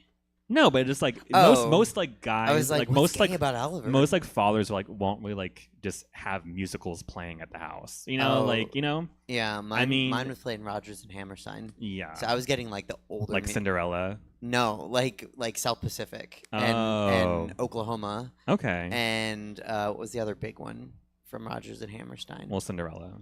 Did they do Cinderella? Yeah, they did the one that like Brandy and they did. Eventually, they redid that. That's the Rodgers and Hammerstein version. The original Mhm. one. Yeah, like the 1960s. Okay, hold on. There was one more. There's no YouTube comments yet, by the way. Yes, there is. You have to refresh it. Oh, on YouTube? Yeah, because Dixon's talking in their chat now. We should have Dixon on here one time. Yeah. Oh shit, there's a ton. Mm-hmm. Dixon, do you want to come on the show? You want to fart on this show? They do it out of validation. I feel bad. I missed that. I feel bad. watching this I the never whole pay time. attention to when they say it either, so I always see it like 10 minutes after the fact. Yeah, I've been watching it. Where is Suzanne Vendetta? Who is that? Suzanne Vendetta. No, who commented that? I don't know. Robert. JD. I'm not sure. That sounds like me if you make me mad. Don't make me be Suzette Vendetta. Remember the 5th of November. Dixon said they do it out of validation from their friends. Maybe the dressing Yeah. as like in drag. I mean, everyone does.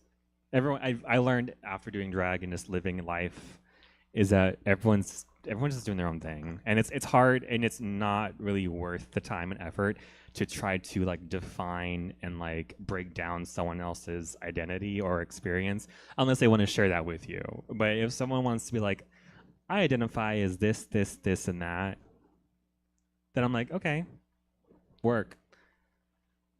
But don't make that your whole personality.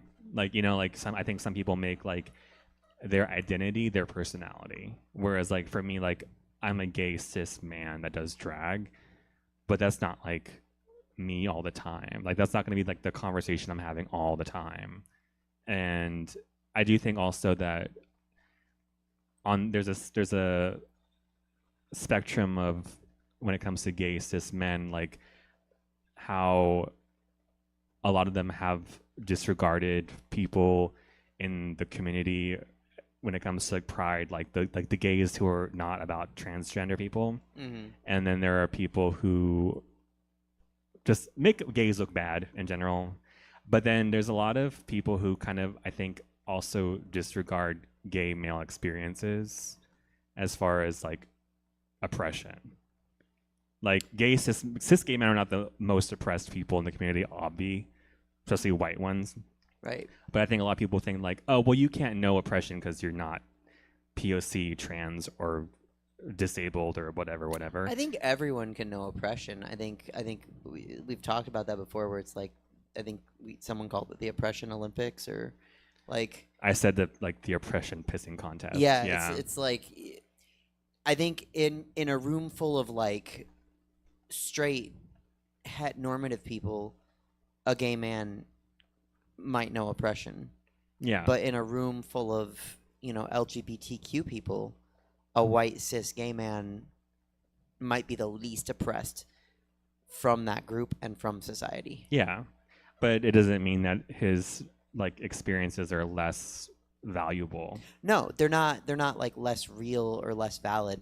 They might be less poignant to the conversation. Yeah. Like understand the oppression. Well, that's why, like, I think I mentioned like months ago about how we have so much in common if we just sit and think about it. Like how when I had like my ex who was a trans man, and he used to think that I couldn't possibly understand what it's like to navigate the world in fear and be afraid of being called out or being this or that because of how you walk, talk, or look. And I was like, that's me every day in a different way. But I'm not going to be like, well, mine's harder because I'm blah, blah, blah. Like, I could have easily been like, well, you can pass as straight at least. I can. You don't think you can pass as straight? No, I don't. Well, I don't want to. But could you? No, because it's like the more masculine I dress, the more feminine I behave. It's weird, and the more like feminine I kind of behave, the more like I think at peace and very like chill that I come off. And that's just me being at work. Like when I'm at work, if I'm wearing like a flannel and a ball cap and whatever, I'm very much like with my Doc Martens on and everything. But then when I wear like a more like this or then like more like androgynous outfit, I'm very just like mono. And I don't know that's me subconsciously trying to like even out like the shock factor of what I look like. You know, I don't know that I feel like I have to like compensate in ways. Like if but then it's more of like I like looking masculine. I like dressing masculine. Like I think I feel more like euphoria or whatever. Like I feel I like looking handsome, and I like looking like I like having a beard if I can ever have one if I can, and all that stuff. So when I look handsome, I'm like, oh, I look good. I like how I look. But then it looks fun. I think it's funny because like I'll look a certain way. Do you feel like you're in drag when you're like presenting like mask with a beard? No. No. I've thought about that. Like I've thought about that too, where I'm like, do I feel like weird? What was I just thinking about that with? I was thinking about that in regard to like a celebrity or something. It was someone who like dresses up all the time. Who was it? Oh, I was watching Garbage.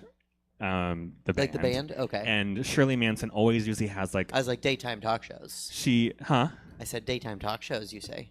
No, I'm kidding. She was always like wearing like a really thick, smoky grunge eye.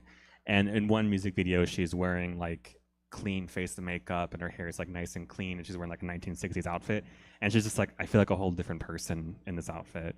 And then part of me is just like wondering is like, do they feel like they're in drag when someone who is like a chosen aesthetic doesn't fit into that? Like if they're not in that chosen aesthetic, like, because she didn't say she didn't like it. She's like, I feel like a whole different person. This is like a whole conversation about like ego. And like, I was having this conversation like, well, I was getting my hair done today, like sense of self and primal self. I have weird conversations. I've had weird things about like the stylist, like when it comes to like the Matrix and stuff, because like this is such a weird tandem thing, but like it's like a tangent. I mean, it's like if we can choose what we look like in the Matrix or whatever, like if we can choose what we would like to look like, how much different would it be from who we are in real life? Dixon said, "Put Katana in a suit, and it turns into Carson Kressley." The suit turns into Carson, or no, you because but I'm bald. You said the, not your hair. Like, like the femininity. Yeah. No. Yeah. You're like, what? I couldn't be Carson Kressley. I'm bald. So you can't think of a bald gay celebrity for me to be. Trixie Mattel. Yeah. Stanley Tucci's characters. Yeah, Stanley Tucci in Burlesque. Yeah. Yeah. Yeah, kinda. Not Stanley Tucci. Yeah. Stanley Tucci in Burlesque. Yeah. Stanley Tucci can say faggot. I think he's like the ally. He might as well be one. Like the world probably thinks he is. Like I was the opposite with Nathan Lane. I thought that Nathan Lane was like also like a Stanley Tucci kind of character, like Tim Curry. I thought for the longest time I thought he played gay characters, but he was actually straight. Oh no! But then I actually looked into it. I was like, oh no, he's gay. I didn't know that until like I felt 2 he was years gay ago. Like the first time I saw him. I'm just not used to like seeing gay people play gay people. Like it was very rare. Like do you think that's necessary? Sometimes.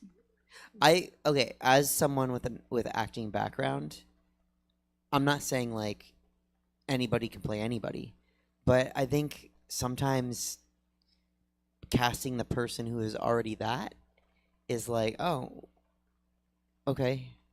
So I don't know, it's less acting and more good casting. It depends also on if the person who's casted can reach from past experiences and bring that to the character. Right. There's an element of acting to it. But everyone's going to have their own fucking critiques. Some people who should have been casted or shouldn't be. Because everyone, has their own experiences, and they're going to want the world to cater to them. And they're going to want to be seen and represented in their own way. And, like, which is fine. Which is, like, everyone should be represented. But as soon as, like, someone else is being represented that they don't like, they're just like, well, this should have casted someone else. That's not my character.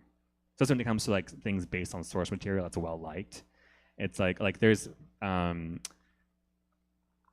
Kiss of the Spider Woman just released a trailer with Jennifer Lopez.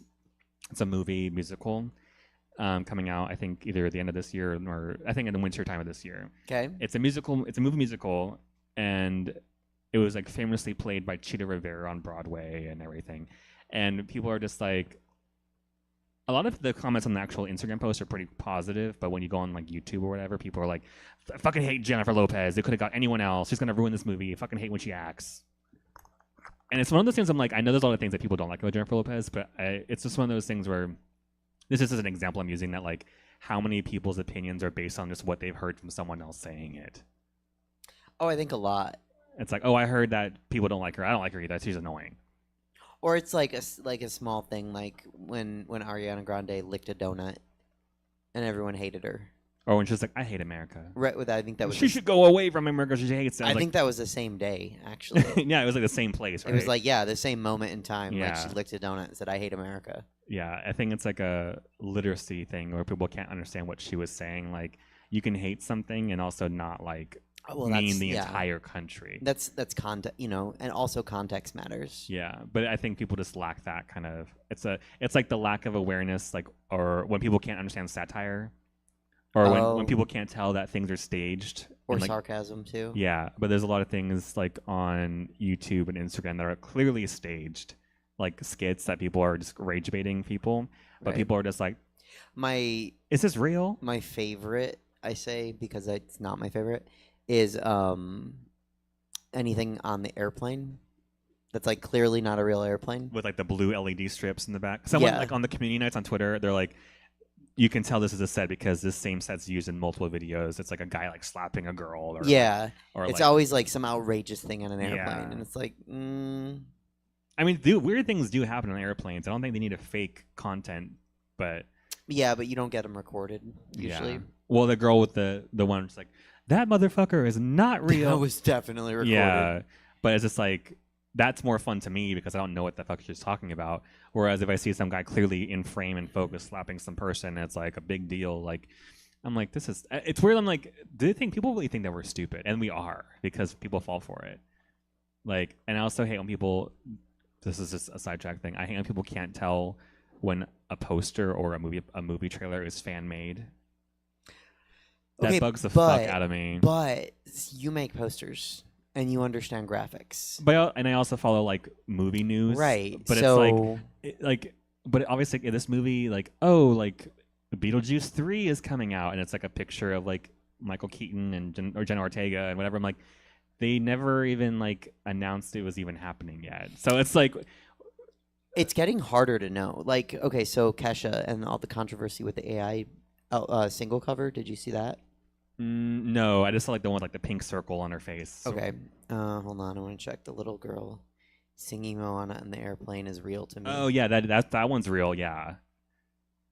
I think that's when they go, "You're so brave for playing that." Playing what?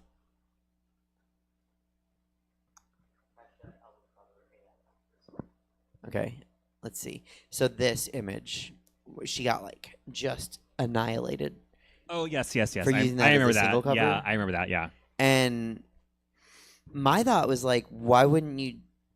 I mean, I guess it's faster to do it AI, but you could also do that pretty easily in real life. Yeah, it's just like yeah, exactly what you said. It's like, isn't like some of them spelled wrong too? Yeah, like, but intentionally. It's just like one of those is things. what I read. It's one of those things where it's like people either can't tell someone was AI, or they just don't care, and they want to see themselves as a mermaid on Instagram, and they just like, I want to see myself as a mermaid. Oh, I accidentally did it. I know that you accidentally did it. It's not, no, for real, because like it popped up, and I was like, why is that? And then I pushed it. And then I hit because it was already there. So then I was like, okay. So I hit record, and I was like, okay, I'm a mermaid. Dixon was talking about how like when people's like, oh, you're so brave for playing a gay character. Oh. Yeah. Oh, okay. Yes. So Dixon, did you say you're gonna come on the show? Oh, is that what Ava was saying? Ava was like, no.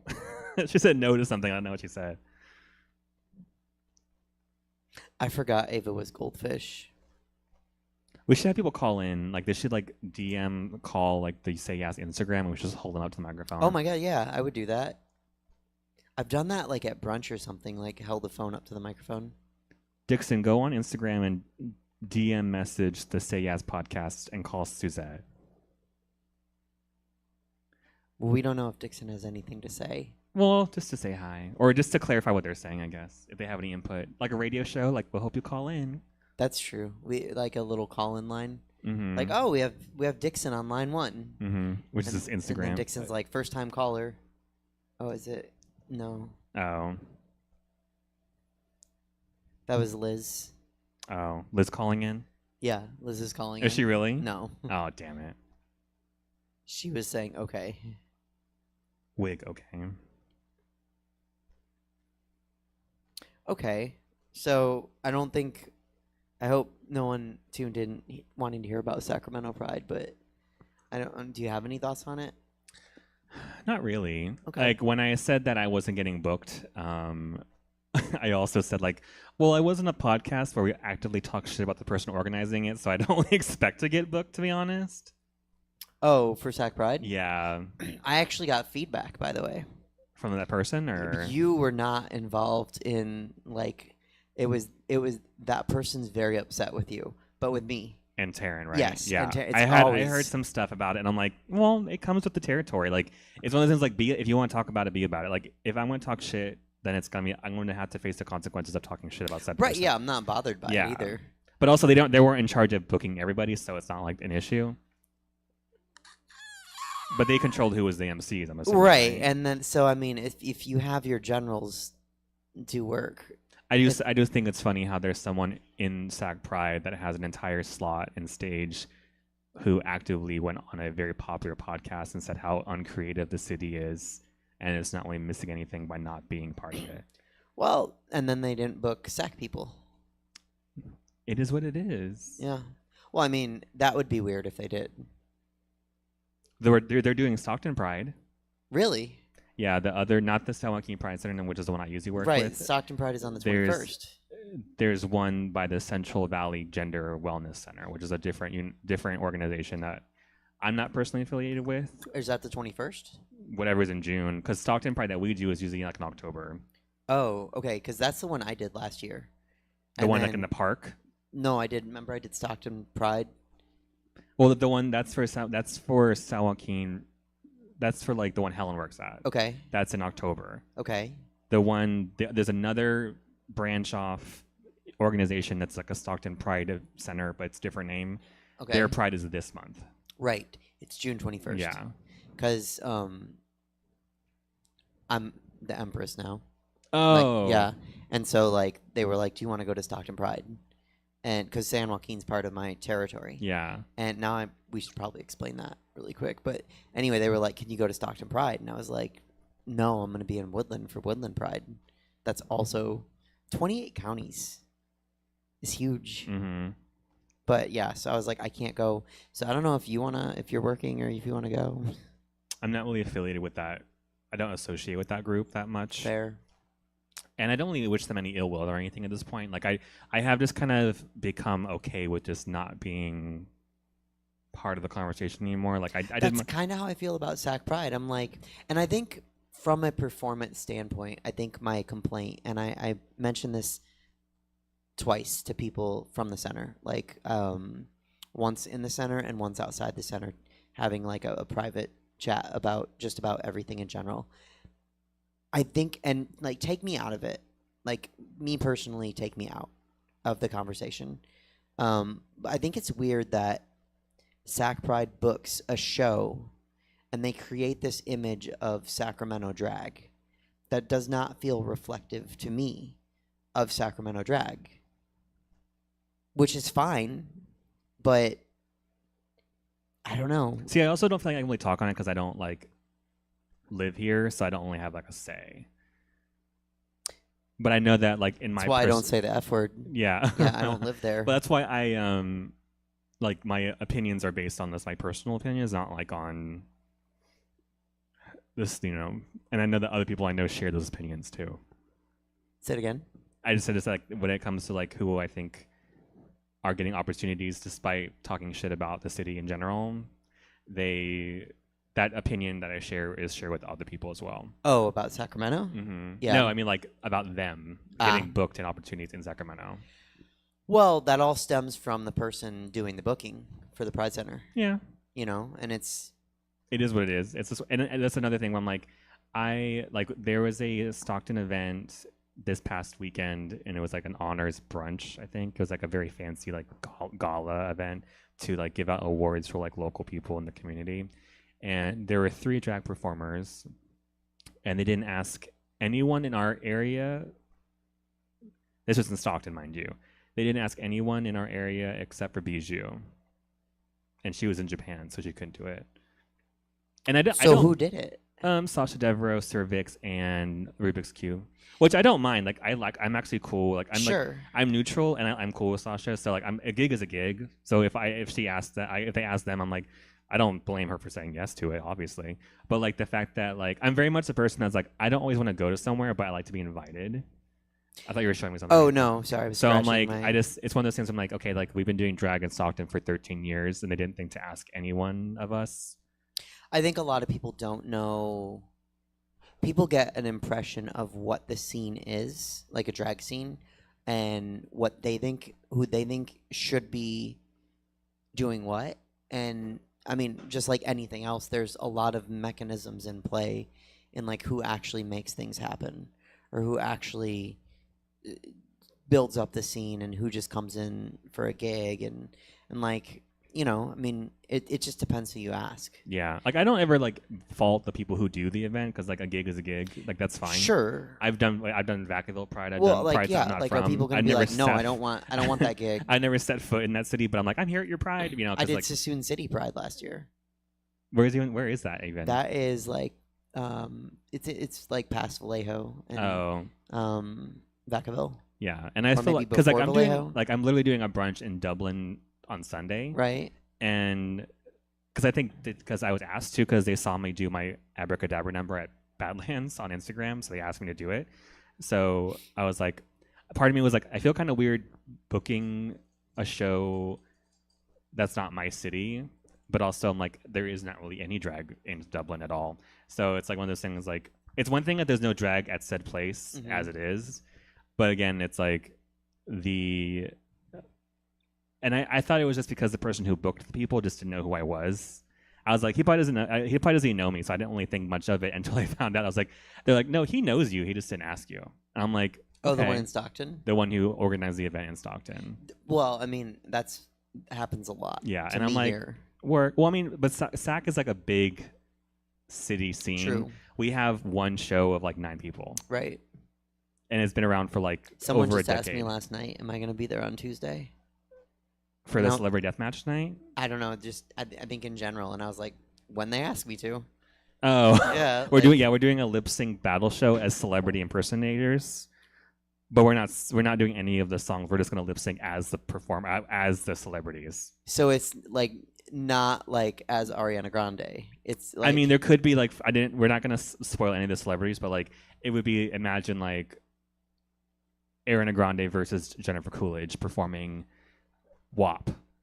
Okay. Like it'd be like nothing related to, like there's no context at all to the celebrity. It's like, did you ever watch Celebrity Deathmatch on MTV? Mhm. So it's just like kind of like random. I'm very old. Yeah. Yeah. Random. I don't think they have the cast gets that reference, and I'm like, Celebrity Deathmatch. You get it? No, they don't. But Dixon's gonna be in it. Okay. Yeah, but I don't want to spoil anything because like some of them are really off, like unhinged choices. Mine's kind of normal, but I think it's really not what people are going to expect. So I'm excited. I'm excited to see it. Mm-hmm. Okay. What were we talking about before that? I think we were just talking about how like booking just comes down to like I was teasing because I was like, I'm not booked. Oh yeah, it's at like Paradise. it's like there are drag performers in Stockton that are not from our show. So I would almost kind of be more like inclined. I'd have more space for them to be booked than someone from out of town. Because even at like a Lodi Pride, there's like no one from Lodi except like one Well, person. and, like sometimes like, okay, so like my association with Woodland, you know, I got booked there to do a show that a bunch of people canceled on. 3 years ago now, I think. And then I knew the owner from that, and I started doing trivia, and then eventually started doing a drag brunch, and finally, this is the 5th year they've done Woodland Pride, and they finally want to have drag again. And so they reached out to her because they know she has drag shows. And she was like, yeah, here's her number. Give calls to Suzette. And so now I'm booking like Woodland Pride. And it's like, okay, I mean, What day is that on? it's the 21st when Stockton Pride is happening. Oh. And it's like, okay, so who's the drag queens for Woodland? Like me? Like I perform there the guess. most, right? Well, I mean, it's like us. Like we're like I'm not from Sac, but I perform in Sacramento. Well, and I wouldn't, and half my cast in Stockton are not from Stockton. right, they're from Sac. Yeah. Well, and I asked Liz and Manny first because they are there most often with me, and then after that, I asked Trashley Tease because I found out she's actually from Woodland, Mm-hmm. like born and raised there. So I'm like, oh, well, Woodland drag queen, you know, and I think you were Famed Woodland drag queen. yeah. So I don't know. It's maybe people don't know, or maybe it's malicious and they're like, I don't like that person anyway. I just think it's funny how there is like the 6 degrees kind of thing going on where like there's many people from Stockton that have gone on to do like pretty successful things. And like 2 of them that I know of off the top of my head are like they're in the drag world. Like Selena STDs went to high school with me. Oh, that's right. And then my friend Dust went to high school with me, and they're pretty successful in SoCal. And they've been in like Drag Queen of the Year pageant and like music videos for Alaska and Shea Coulee and like just from little old Stockton, you know, like. But they don't claim Stockton, huh? Selena doesn't, I don't think, unless she lived in the hood in Stockton. But I thought we lived in the suburbs. But her brother still lives there and everything, and like her dad I think still lives there. But like.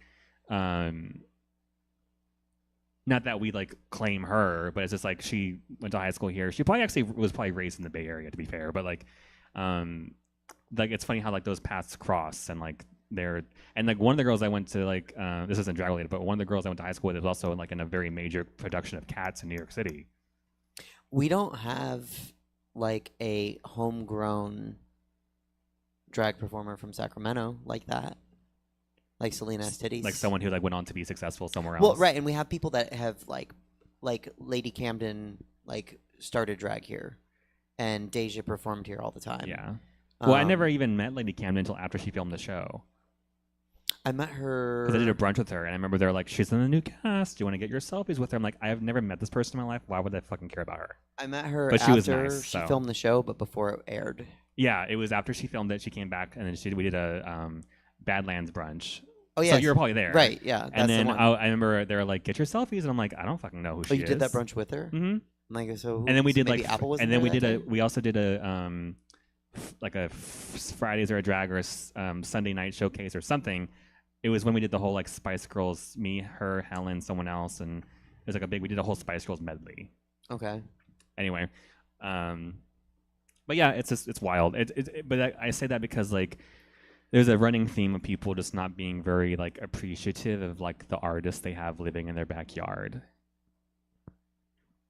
Sorry, and I feel like I was reading a comment from Ava. I just feel like every year, and this year mostly, like I feel the most like inclined to just like step away from like doing community things or like pride things. Oh shit, you want to? And then I give you that. No, I mean like, but when it comes to like Stockton-based things, because I just feel like, because like our show, in all honesty, our show at Paradise has been like really dead the last couple weeks, and I always feel like we're always just treading above water, like we're barely keeping our show, and it's like really frustrating because I keep like trying all I can to like boost this show, and to like. We have people coming from Sacramento. We have Valentine Dixon will come to watch the show, but they don't really do a lot to like promote us or like bank, even like to like exploit us. Like they don't they don't lean into that. Like this is a gay club and we have really good drag queens here. Which you do. Like you guys have like really good drag queens. Yeah, like we have like, and we're being booked like all over the world. Like Liz and Bijou just performed in Tokyo, like and. We're performing for free, basically, at Paradise. But I get that, because, like, so my STFU show, I think if that was in New York or LA, I think that'd be packed. But it's here, in Sacramento. Yeah. And so I don't think I people, I feel exactly what you mean. Exactly. I don't yeah. think people and I'm not saying anything bad about Sacramento. Like it's my home, I had to write a bio today and I was like, oh my God, it's my home. But like, I don't know if Sacramento will ever appreciate that show. And I don't think it's a bad show. I think it's a great show, actually. It's hard. It's almost like the opposite of our situation, where like there's so much happening in Sacramento that it's hard to get an audience because there's so many other things to do. Well, I don't think that show would do well in Stockton either. What I'm saying is that we have one good drag show in Stockton, Right. And people barely can make amend. Like we had a really good couple years after COVID, and then like when they had to make us move to Tuesdays and like an hour earlier and stuff like that, like people are just not showing up. I think a lot of it has to do with like regular like routine and behavior. Because like, so Drag Brunch in Woodland, we did 3 and we're taking a pause because we were sold out and then less sold out and then less sold than that. And like, there's definitely a lot of queer people in Woodland and the surrounding area, like Davis. Because like, if you want to see a drag brunch and you live in Davis, you can drive to Sac or you can go to Woodland, like if it's there, and anything north. But it's like, if people aren't used to it, think about how often a normal person, like just a normal person who doesn't go to like Badlands every week, goes out to a nightclub or like a drag brunch. It might be like once or twice a year.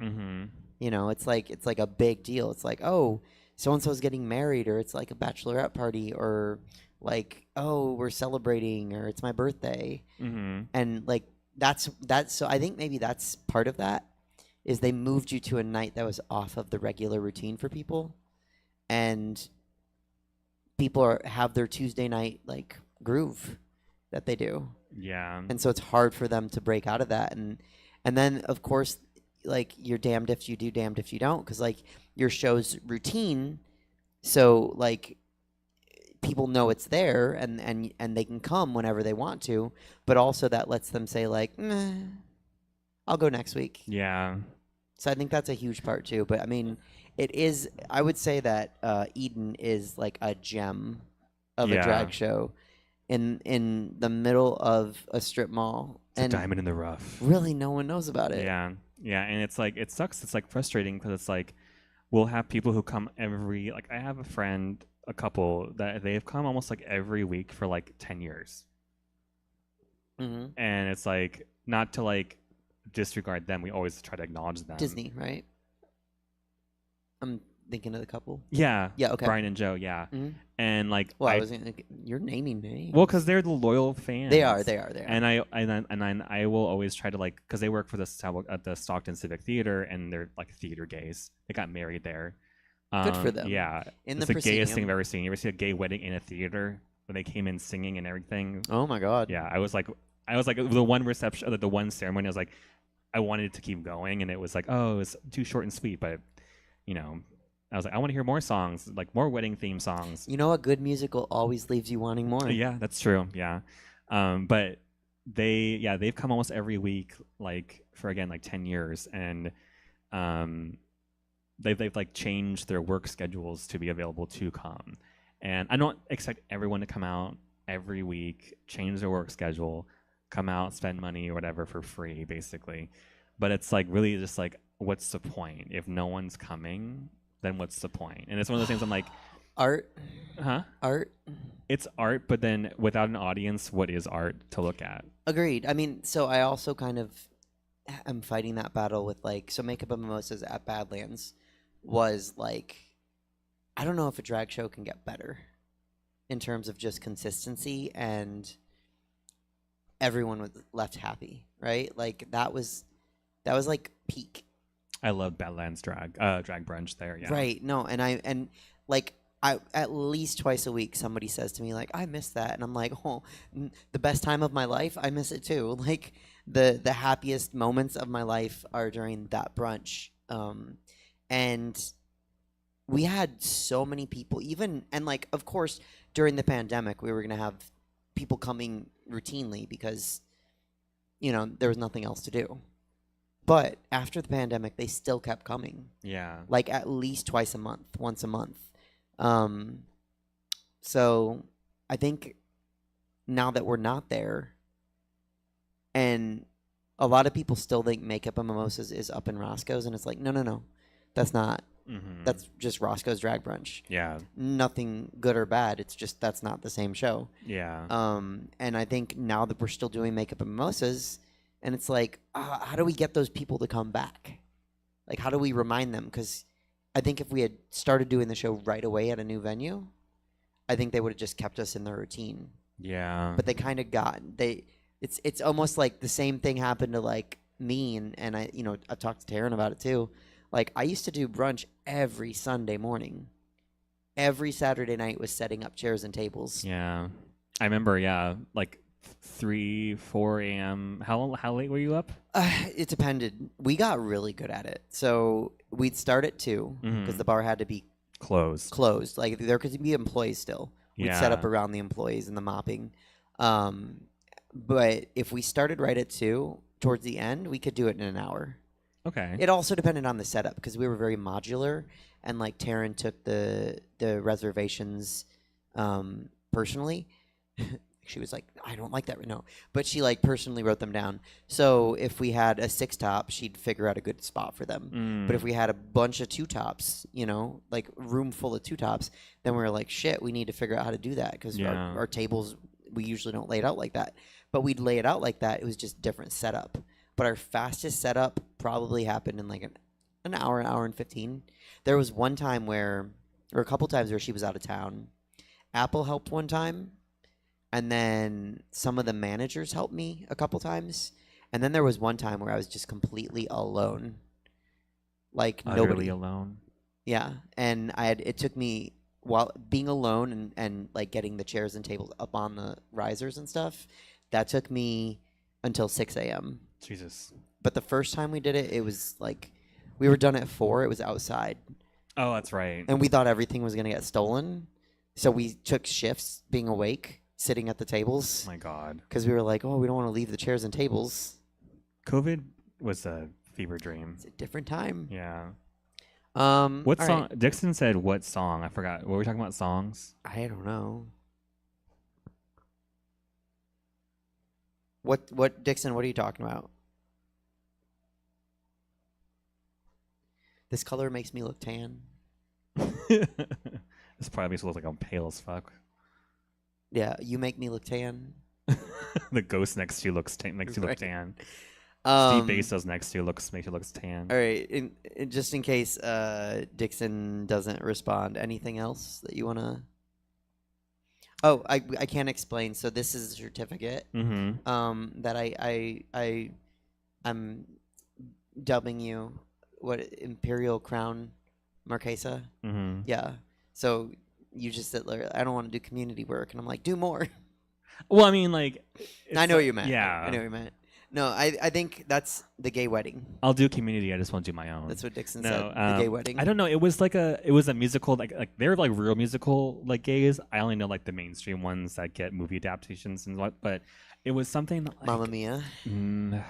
Well, I love Mamma Mia, but like no, it was some like I don't know. Like they both came down like the aisles like separately, and they were singing back and forth, and it was from some like modern musical. I want to say. And they were singing themselves. They were singing live, Oh, yeah. rad. And but I don't know what song it was. I don't know what musical it's from either. Maybe it was like from like Promises, or something. I don't know. It wasn't that like I'm not getting married today. It wasn't that one. It was some like more modern musical that's actually like from Broadway that it's not like on a movie or something. It wasn't Hairspray. It wasn't Chicago. It wasn't Grease 2. So It wasn't one that your dad made you watch. yeah, it growing wasn't up. Oliver Twist. Right. Can you imagine they came out of the wedding? Oliver. Like that's like Or like Annie, like they're walking. It's a hard knock life for us. Pop 6 squish. Uh-oh. You may kiss the bride. Spread eagle. A wop baba wop. What's that? Some Grease. Oh. I don't know. I'm not. I'm trying to think what's like the most random song to start off a wedding with. Oh, anything that I grew up with. I'm gonna wash that man right out of my hair. Okay, yeah. So anyway, that's what that is. It's a certificate. But I'm bad with It's empty. paper, so I just didn't want to mess it up. Don't let me take your other one. No. I'll get that out. So yeah. So now I'm doing community work for the community for the next year, like hardcore. Well, thank you. What does Marquesa even mean? So all of this is based on like English. I can't remember what it's called. There's a word for it. AAVE. Yeah. No. It's there's like a word for this. It's like queens and empresses and then after like empresses are like marquis and marquesas, and then after that are like counts, and then viscounts, Mm-hmm. and then lords and ladies, and then you have knights. So that's kind of like the structure. What are you writing? I can't. See, this is why Dixon needs to be on the podcast. I can't believe I didn't think about cats. Oh, The it'd be Jellicle Ball. unhinged. You guys would just be. We just talked outside Paradise on Tuesday for like an hour after everyone. We were the last two people in the Oh, whole I parking know, lot. because Dixon texted me and was like going to talk to me to stay awake on the way home. Yeah. But I was sleeping in my car, in my garage. In And I your was like, garage. I know that battle talking to Katana outside, Yeah, which we I just like kept- doing. Yeah, we just kept talking about everything and like being older, and because we're the same age, kind of. So like Mhm. we're in a very like it's funny because we're the same age, but she's like only 4 years old in drag, and I'm 12. Yeah. So we're just talking about like Tell me about it. Yeah, and we're just talking about how it's like it's wild how like I feel like I've like almost feel like I know like in an interview Gaga did, they were like, does your life feel like it's been a blink of an eye or a river? And she's like, feels like, speaking of rivers, she's like, it feels like both. But yeah. It feels like both. And I'm like, mine feels like a blink of an eye. Like when I look at old photos, I'm like, fuck, I forgot that that even happened. Like that part of my life even happened. Like the whole part where I was like not really good at drag, I just block out of my mind. Oh, I'm not past it yet, Yeah. personally. But, No, I yeah. mean, like, that's a good reminder, right? Like, that's such an interesting, like, that poster. Like, yeah, I remember being here. I ran into this thing because I, like, turned and, like, was expecting that wall, and I ran into this one. So, I don't know. It's life's weird. And drag is especially in life in the context of drag. It's hard to gauge things. That part. But that's everything. So where can people see you? Well, on Sunday, I will be at Aloft Hotel in Dublin. It's the Aloft Dublin Pleasanton location. It's going to be their first drag brunch, my first time performing in Dublin. It's going to be me, Kamaya B. Punani, Manny Petty, if she can get out of the house. Right. And Ava Rice. And that's at 10 to... Doors open at 10 and ends at like 1.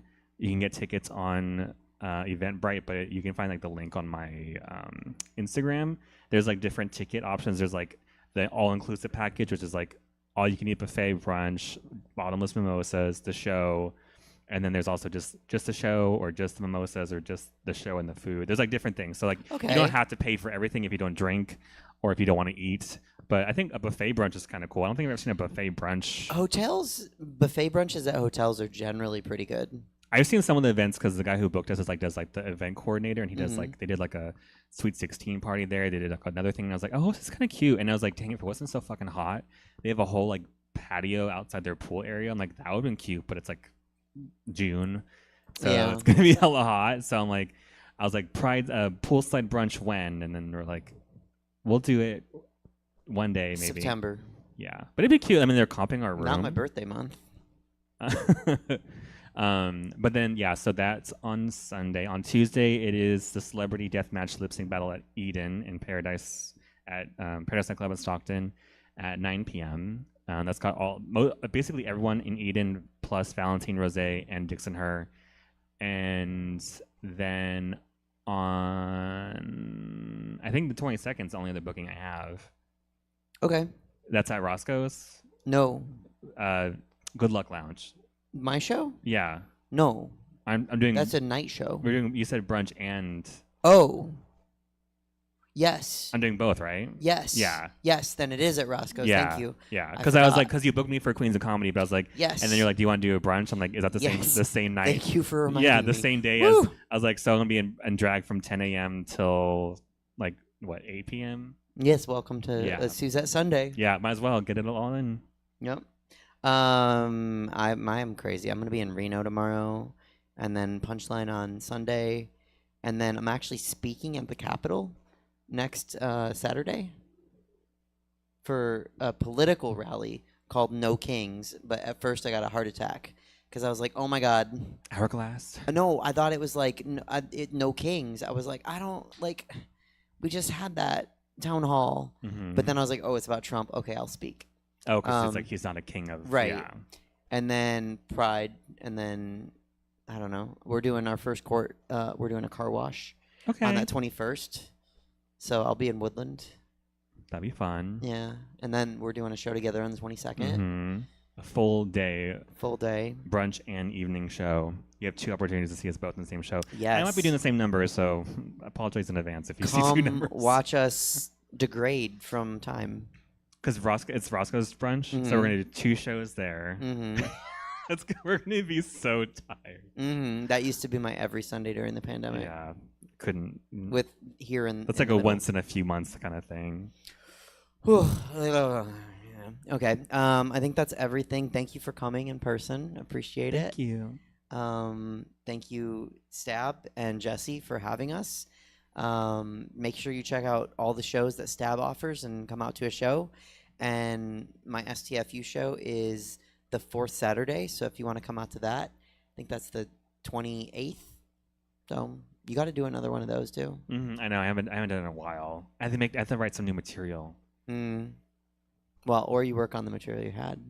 True. We'll figure that out while we eat. Okay, that's it. Bye. Bye.